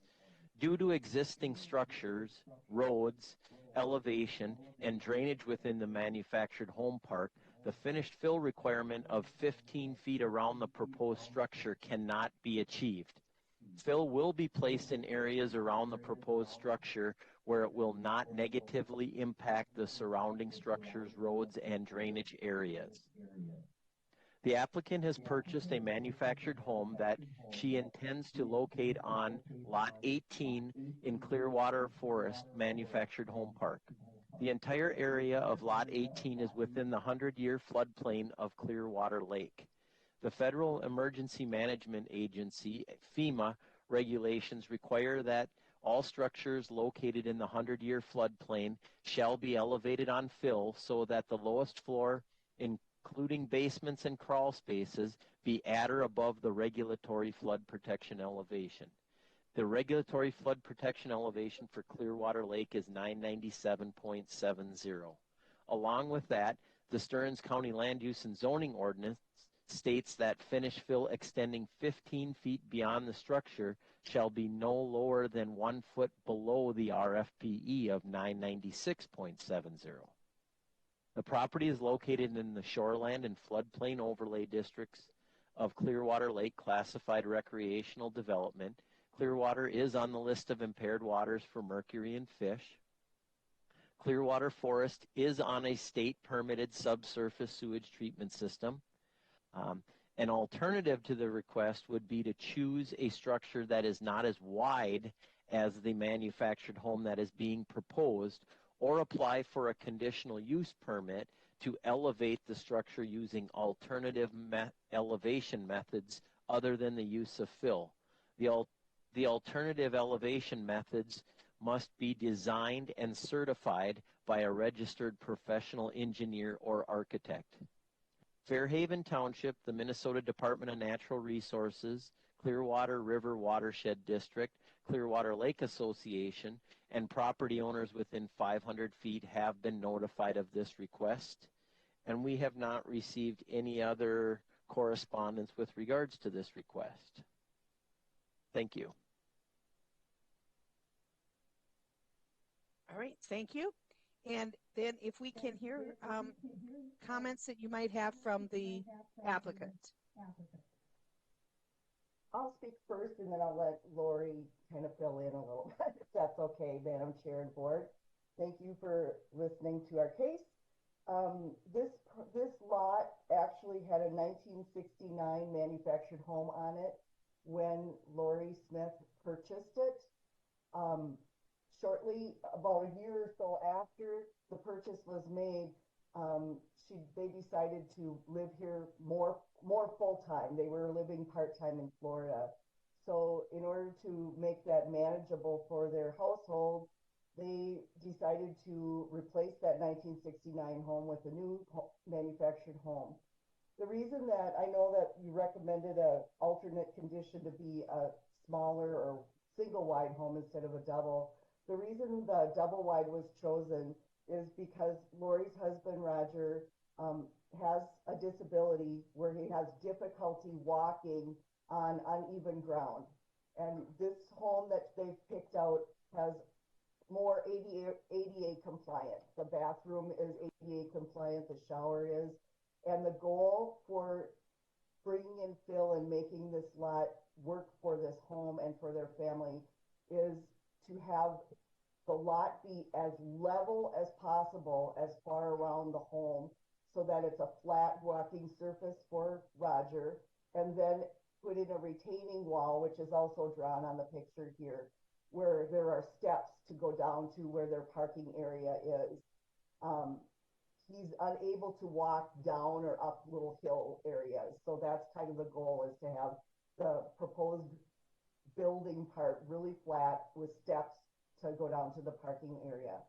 And the one other thing that I was going to mention is, if we were to bring this lot up to the level that's required, the 997 or 996.70, it's like building a mountain on all of these lots out here for these homes, because none of our land is close to that elevation, and it's been here for a long time that way.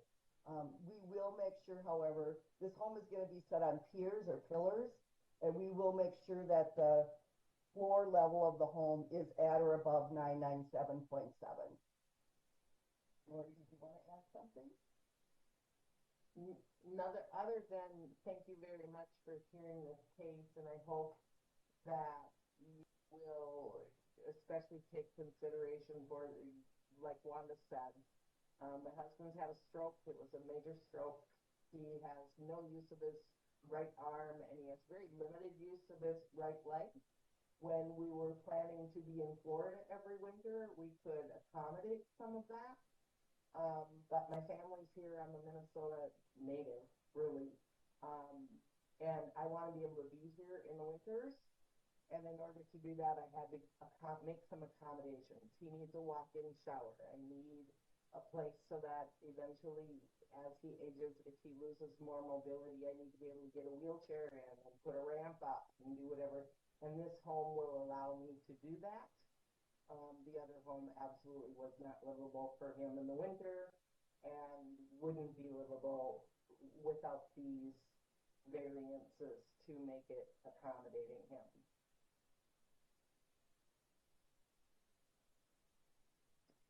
Okay, thank you.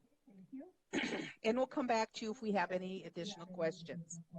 Okay. Board members, questions for staff or the applicant? Madam Chair, Jill DeLong, question for staff. Go ahead. Could I get some of the background on what the purpose is of having the 15 feet beyond a structure have that fill elevation, please? Sure, Madam Chair, members of the board. The 15 feet around the structure, the reason for that is to allow people to get out of their homes if there is a flood. And so it's kind of more of a safety purpose. You know, how many times have you seen those flood scenarios where people are on top of their roof to stay out of the water? And so obviously if it were to get that bad, it's gonna, you know, people are gonna have to do that. But the goal of the 15 feet is for that ability to get out of the structure to be rescued. Thank you. And then another question for staff. So the elevation that's going to be around the building, I guess I'm having a hard time envisioning what it's going to look like in 3D for the neighboring properties. How will, is it going to be a steep elevation between where their building is and the property line and the neighboring property, or what's that going to look like? And Madam Chair, members of the board, I believe when I talked with Wanda, Wanda said that the intent is not to create, have like a hill here, be up on a hill, so because that will cause drainage issues onto the neighboring properties. I think the thought is that as these places get replaced, to try and get them to the elevation that it needs to be one at a time, but still not creating drainage issues, at the time of the replacements, because the ones that don't get replaced are going to obviously be at a lower elevation than anything that would. So they're going to try and maintain the existing drainage ways as they are. That's why they can't, as you can see on the map that's on there, the proposed building is 12 feet from the neighbor's deck in lot 19. They can't go all 12 feet there because that's going to create water issues for that structure. And so they're just going to do it wherever they can. And I think maybe the applicant or Wanda from the Clearwater Forest can probably reiterate that a little bit better, maybe.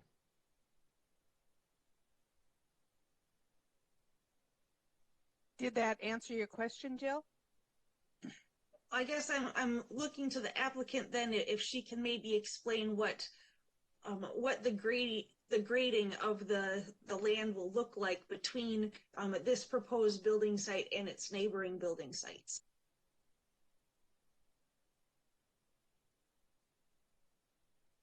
The applicant is muted, I think. I believe you're muted.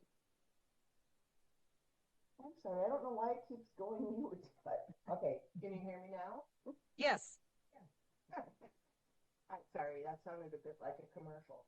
But so on the long side of my home, my proposed home, that's the area that will have to be, as one indicated, gradually ours will be a little bit higher, but they'll grade it down to make it a little more, kind of follow the same contour, only maybe up a little bit further than what it is now. Probably not much though, because the other home that just went in next to me, or the building that's going to go into the home next to me, has been brought up some already. And as far as the accessibility goes, or God forbid there be a flood, my door is coming out on the side of the property that already is pretty high, and then the proposed fill is on the end of the home. So I'll be able to take Roger out that side door, keep him on the flat land until he gets to the stairs that'll lead to the car. The rest of it is more sloping on each side. Is that a good description, Wanda? Yeah, I think so.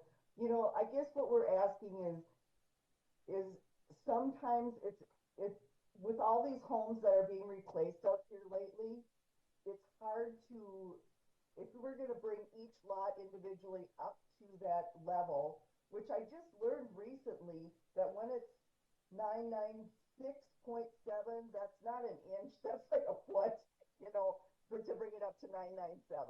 So some of these are 3 or 4 feet, which just isn't feasible in terms of maintaining.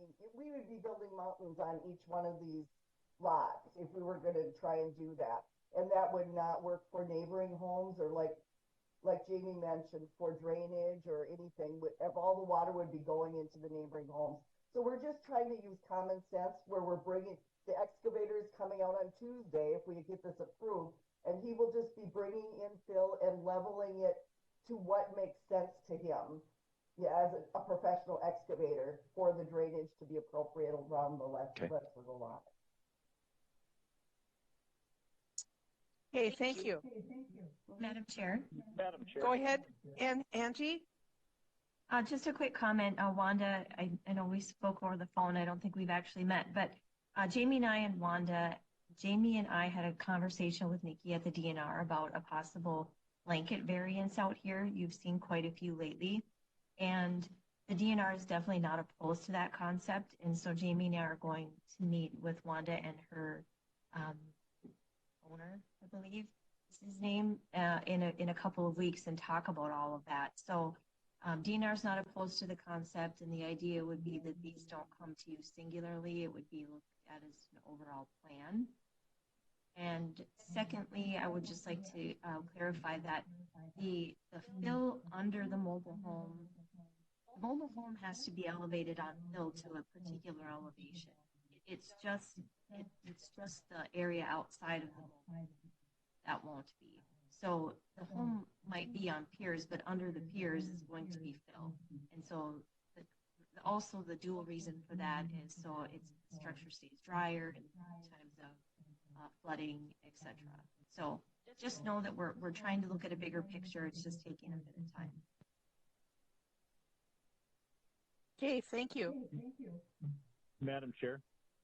Yes, go ahead. Jason Cronin, question for applicant. Angie addressed this a little bit. I like the idea. I know we've seen some CUPs for some alternative elevation methods for the same area. And I guess the question for the applicant a little bit is, I'm guessing this is just site specific then, which determines the method that each owner chooses to go with based on where their site's located. Is that accurate? Are you asking me that question? I'm sorry. Yeah, I'm sorry, Wanda. Well, it's a little bit of both. Wanda, you probably see more of this, but is it up to every owner to figure out what makes the most sense for their property? How it's been working is, and we've had a rash of new homes coming in, so that's a good thing for us that these old ones are being replaced. But what's happening is most of our property is in the floodplain. There are very few lots that are not. But the contour and height of it's very hilly here, and all of them are very individual and very different. So we really have to take into account what house the resident wants and where the lot is and what we can and can't do for each individual lot. And that's what we're going to be trying. Angie and Jamie and I and our property owner, Phil Johnson, are going to meet to try and come up with a plan so that it doesn't take an individual variance maybe for each one, which is time consuming. And in manufactured homes, we have very little time to buy them, get them in, and set them. Awesome. Thank you for clarifying. Yep, you're welcome. Okay, additional questions? Okay, and I'm glad Angie mentioned that, the idea of a blanket plan, because that was what was going through my head during this discussion, was if there was some way that then the county could do that. All right, if we don't have any additional discussion, would we be ready to close the public hearing? Is there a motion? So moved, Dennis. All right, we have a motion. Do we have a second? Jason Cronin, seconds. All right, we have a motion and a second. Does anybody disagree with closing the public hearing? Hearing none, the meeting is now closed. We will move to findings of fact. The proposed use is allowed in the zoning district in which the subject property is located, yes or no?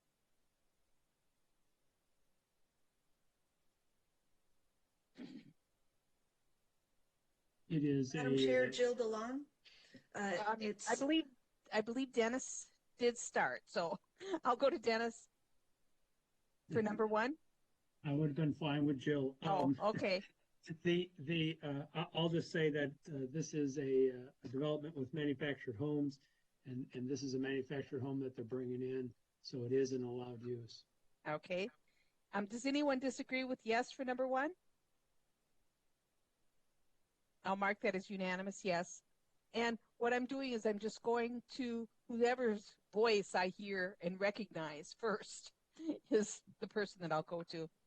Number 2, the variance will be in harmony with the general purposes and intent of the official controls and any ordinances, yes or no?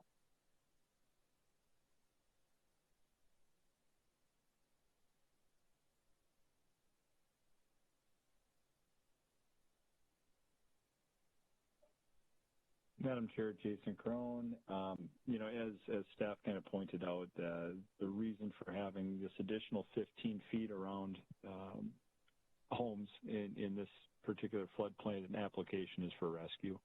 I think this whole area is going to be addressed, and even with this current plan, if the full 15 feet isn't met, there's still going to be a landing space that's elevated for that issue. So I think it's going to be okay. All right, we have a yes for number 2. Does anyone disagree with yes? Okay, hearing none. I'll mark that as unanimous. Number 3, the variance will be consistent with the comprehensive plan, yes or no? Madam Chair, Jill DeLong, yes, under living goals number 3, to support housing options that give people in all life stages and of all economic means viable choices for safe, stable, and affordable homes. Okay, we have a yes for number 3. Anyone disagree? Mark that as unanimous. Number 4, the property owner proposes to use the property in a reasonable manner, yes or no? Madam Chair, Mike Hain, I believe it's reasonable to the way that they're looking at the landscaping, that it's going to benefit not only them but the neighbors surrounding them as well. And like Angie said, the mobile home itself will be on a platform or stilts or something to be at the correct elevation anyway. All right, we have a yes for number 4. Anyone disagree? Mark that as unanimous, yes. Number 5, the plight of the landowner is due to circumstances unique to the property, not created by the landowner. Dave Gamrod, it's definitely a unique property, and it's not created by the landowner.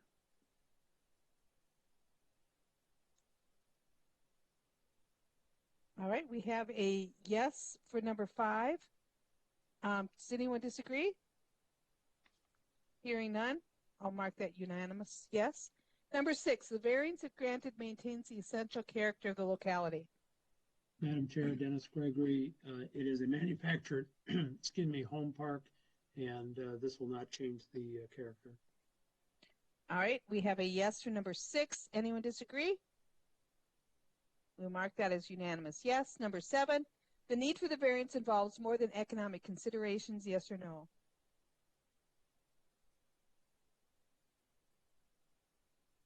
Madam Chair, economic issues were not discussed about this proposal. All right, we have a yes for number 7. Anyone disagree? Hearing none, I'll mark that as unanimous yes, and we are ready for a motion. Madam Chair, Dennis Gregory, I make a motion that we approve the applicant's request for a variance to not meet the finished fill elevation of 15 feet beyond a structure being erected and no conditions. All right, I have a motion. Do I have a second? Madam Chair, Mike Hain, I'll second that. All right, we have a motion and a second. I will do roll call on the remaining members. Jill? Yes. Dave? Yes. Jake? Yes. Jason? Yes. And I'm also a yes. So motion carries. If you have additional questions, you can check with staff during regular business hours via the phone.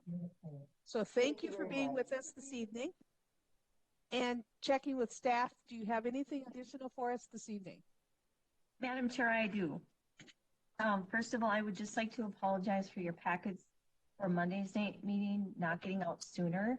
I failed to calculate the fact that that special meeting was before this one, and so we will be sure to bump that up earlier and get those packets out to you sooner. Second on that issue is we do have a better understanding from our procurement office on when and how and what time and what method of delivery goes out.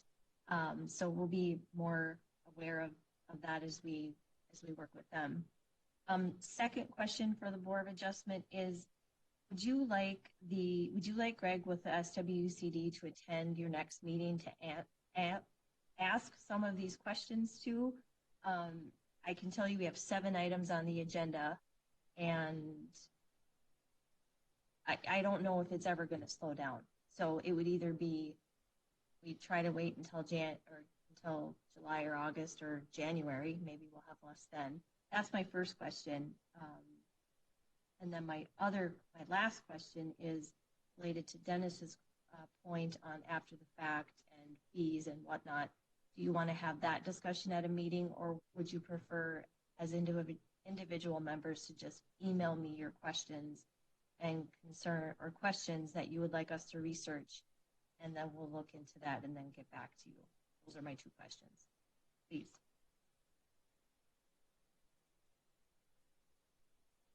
Okay, let's have a little discussion on her first question about Greg coming to a meeting. Madam Chair, Jill DeLong, I don't know that I have any specific questions that Greg could answer specifically for me. Okay, what about other members? Madam Chair, Mike Kane, I agree as well with Jill.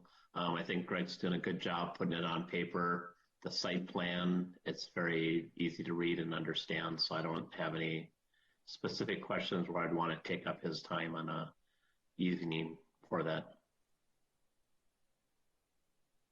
Okay, what are thoughts of other members? Madam Chair, Dennis Gregory, I agree and support both Mike and Jill's comments. And I would concur with that. I'm thinking if we had some specific questions, we probably could email them directly to Greg and get some of those responses if we have specific questions. And I will follow up on Jason's question from earlier with Greg. So awesome. And yeah, that's the only one. I'd just be curious his take on that. And one suggestion I have is if you do email Greg with some questions, maybe if you could CC like on your email either Jamie or Angie so that they're aware of what we're asking. That way it just kind of keeps everybody in the loop. I don't know if that makes a difference, but I just thought it might be a courtesy to you guys. Question number 2 was discussion about the after the fact fees. Madam Chair, Dennis Gregory, I would just propose that if staff believes it's an issue, as I think a few members do, the staff would put together a recommendation. I think going after the homeowner is always going to be difficult. I think it really should be the contractor. If we start holding contractors responsible with a more significant fee than $150, I think that word will get out and we'll have far less after the fact variances. So I would suggest that staff brings a recommendation that maybe we can briefly discuss at a future meeting. And probably we need to run that recommendation past the county attorneys to say if we legally can hold a contractor responsible for something for a individual landowner. I don't know if we legally can or not, but I agree that I think it's a good idea to hold the contractors responsible. Well, for 2 of the ones tonight, though, it was the homeowner that didn't read the permit properly. I wonder, do we have the numbers? How many after the fact variances do we say no to? I can't think of one right now, but there's been 1 in 5 years that we said no to. It was a garage, and he was very flippant about building that garage, and so we made him tear that garage down. Other than that, that's the only one in 5 years that we've denied, because Jill, you made the point about the county's benefit versus the landowner's cost. That's the issue. None of us can quite get to the point where we want to see decks torn off and additions to houses torn off. And so we say yes. And so it's a great loophole.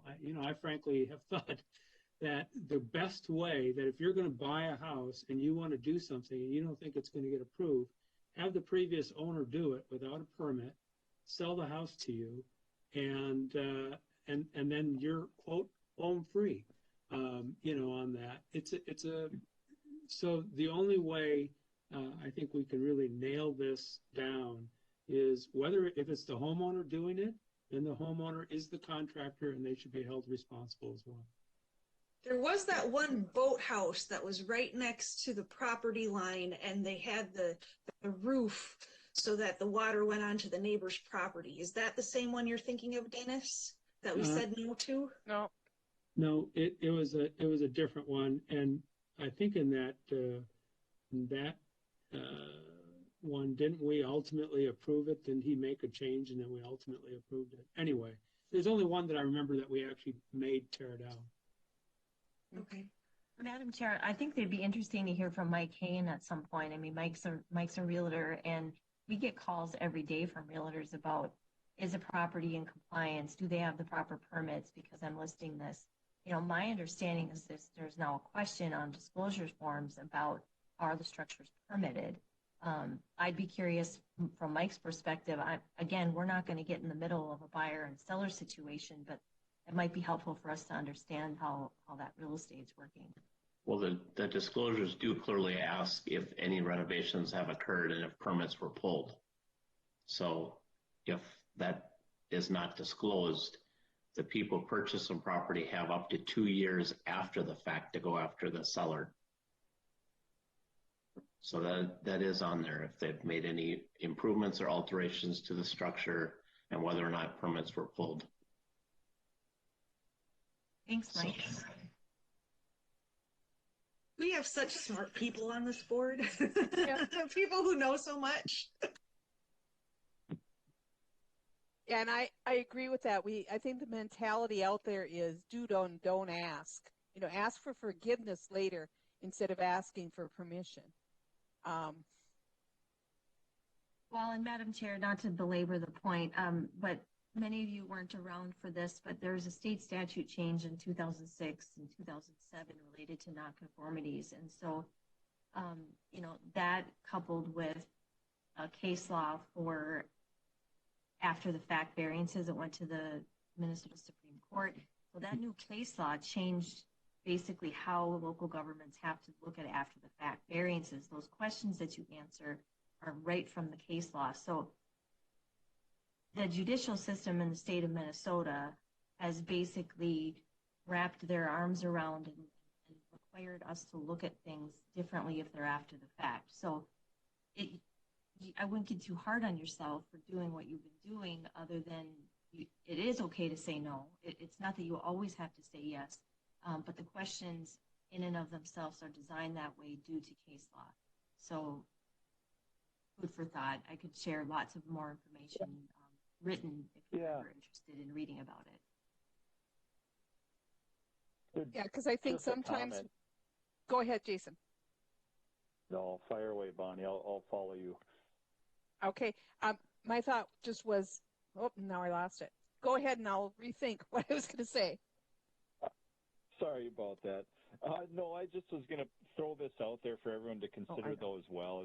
When I travel across the state, and it's one thing, where we're located, we're in such a transitional spot. I mean, we're an hour outside of the metro, which, is very restrictive when it comes to different regulations from cities and townships and counties. And then you get rural. You've had even more rural than us to northern Minnesota, and you don't hardly have to permit anything. I mean, those counties have very, very little in place. And so when you look at a county like Stearns, you've got St. Cloud, which acts much more metropolitan. Then you get out by Belgrade, Bruton, and it operates, it's the culture. It's just much more like northern Minnesota or far western Minnesota. So I think some of this stuff, when you're familiar with all the things that need to be permitted and the processes that need to take place, some people just may not look at that as clearly as we might, being more familiar with it. And I think that's just something to be sensitive to.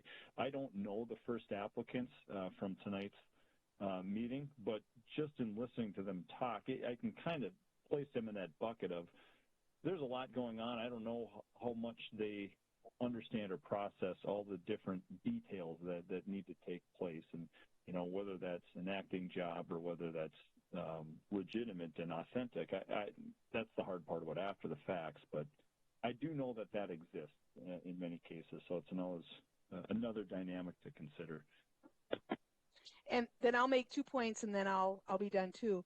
And I think it's really confusing to people because when they talked about between the township and the county, people don't understand that difference. In some townships handle some things, and some townships pass it on to the county. And then you throw in the mix of being inside of a city within the county. If you live in the city of St. Augusta, you don't follow the same rules as the county rules are, for property and building. And I think that's extremely, confusing to a lot of citizens. The other thing I was going to say is I think on that list of questions, as Angie was saying, the one that I struggle with the most is when it says how the benefit to the county is outweighed, or the cost is outweighed by the benefit of the county, or however that's worded. For us to put a monetary benefit to erosion control and, all of those things that we're trying to protect, how do we say whether it's worth them costing the homeowner $2,000 or $10,000 to correct what they've done? So that leads us to almost having to make the majority of them approved. But any other comments then in regard to? Well, I would just make a quick comment to give Jason a little jab here. I'm a skeptic. I always am when people say, I didn't know, I didn't think I knew. And so my curiosity is whether there's actually plastic or a mat underneath those rocks.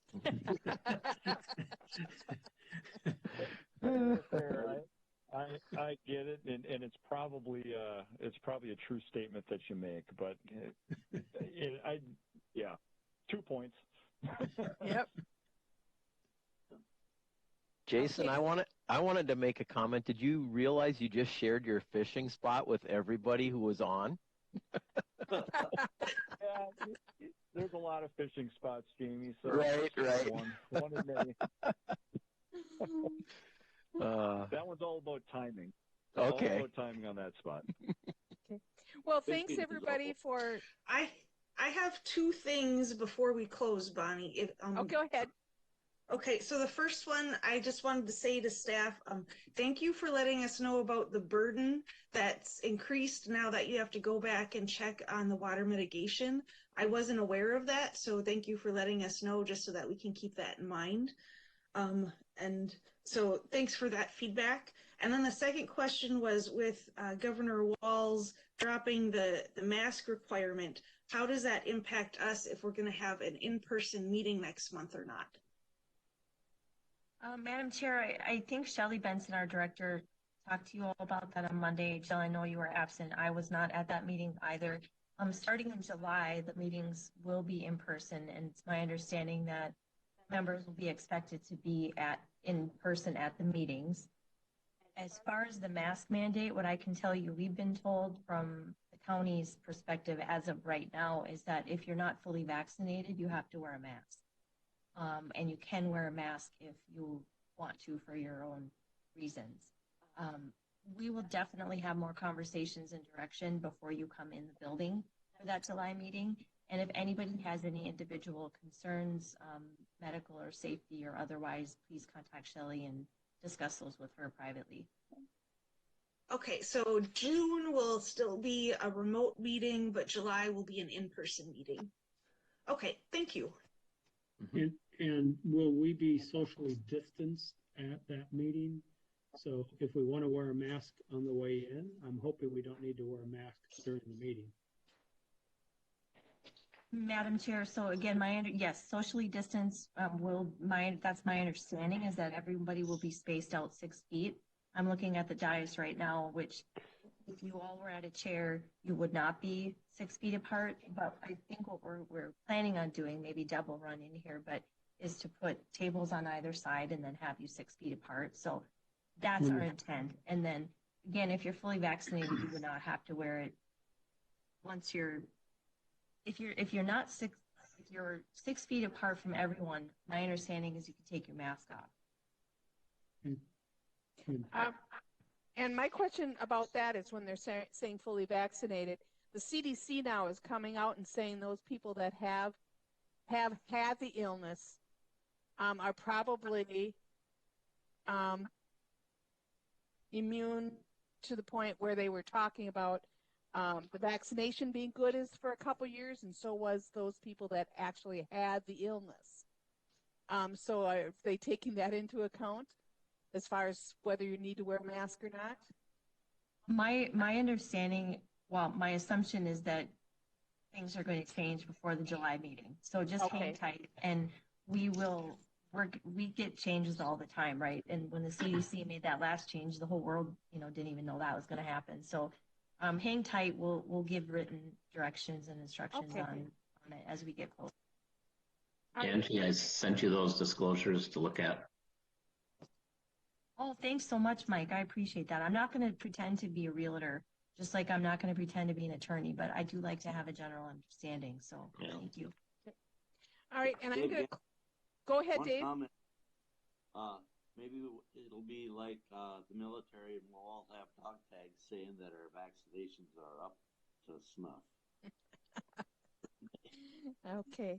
Well, I'll close the meeting with just saying thank you to everybody, because I think all of these questions that people ask really show that you really take your responsibility as a member of this group more than just receiving a stipend, and you take that responsibility seriously. And I think it's on behalf of all the citizens. Thank you. And good night. Thank you. Thanks, Bonnie. You're a pretty great chairperson. Have a good weekend, guys. Oh, thanks. Do a good job. Yep. Thanks. Thanks, everybody. Thank you, guys. Good weekend. Happy holiday. I'll make the motion to adjourn. Peace. Yes, thank you.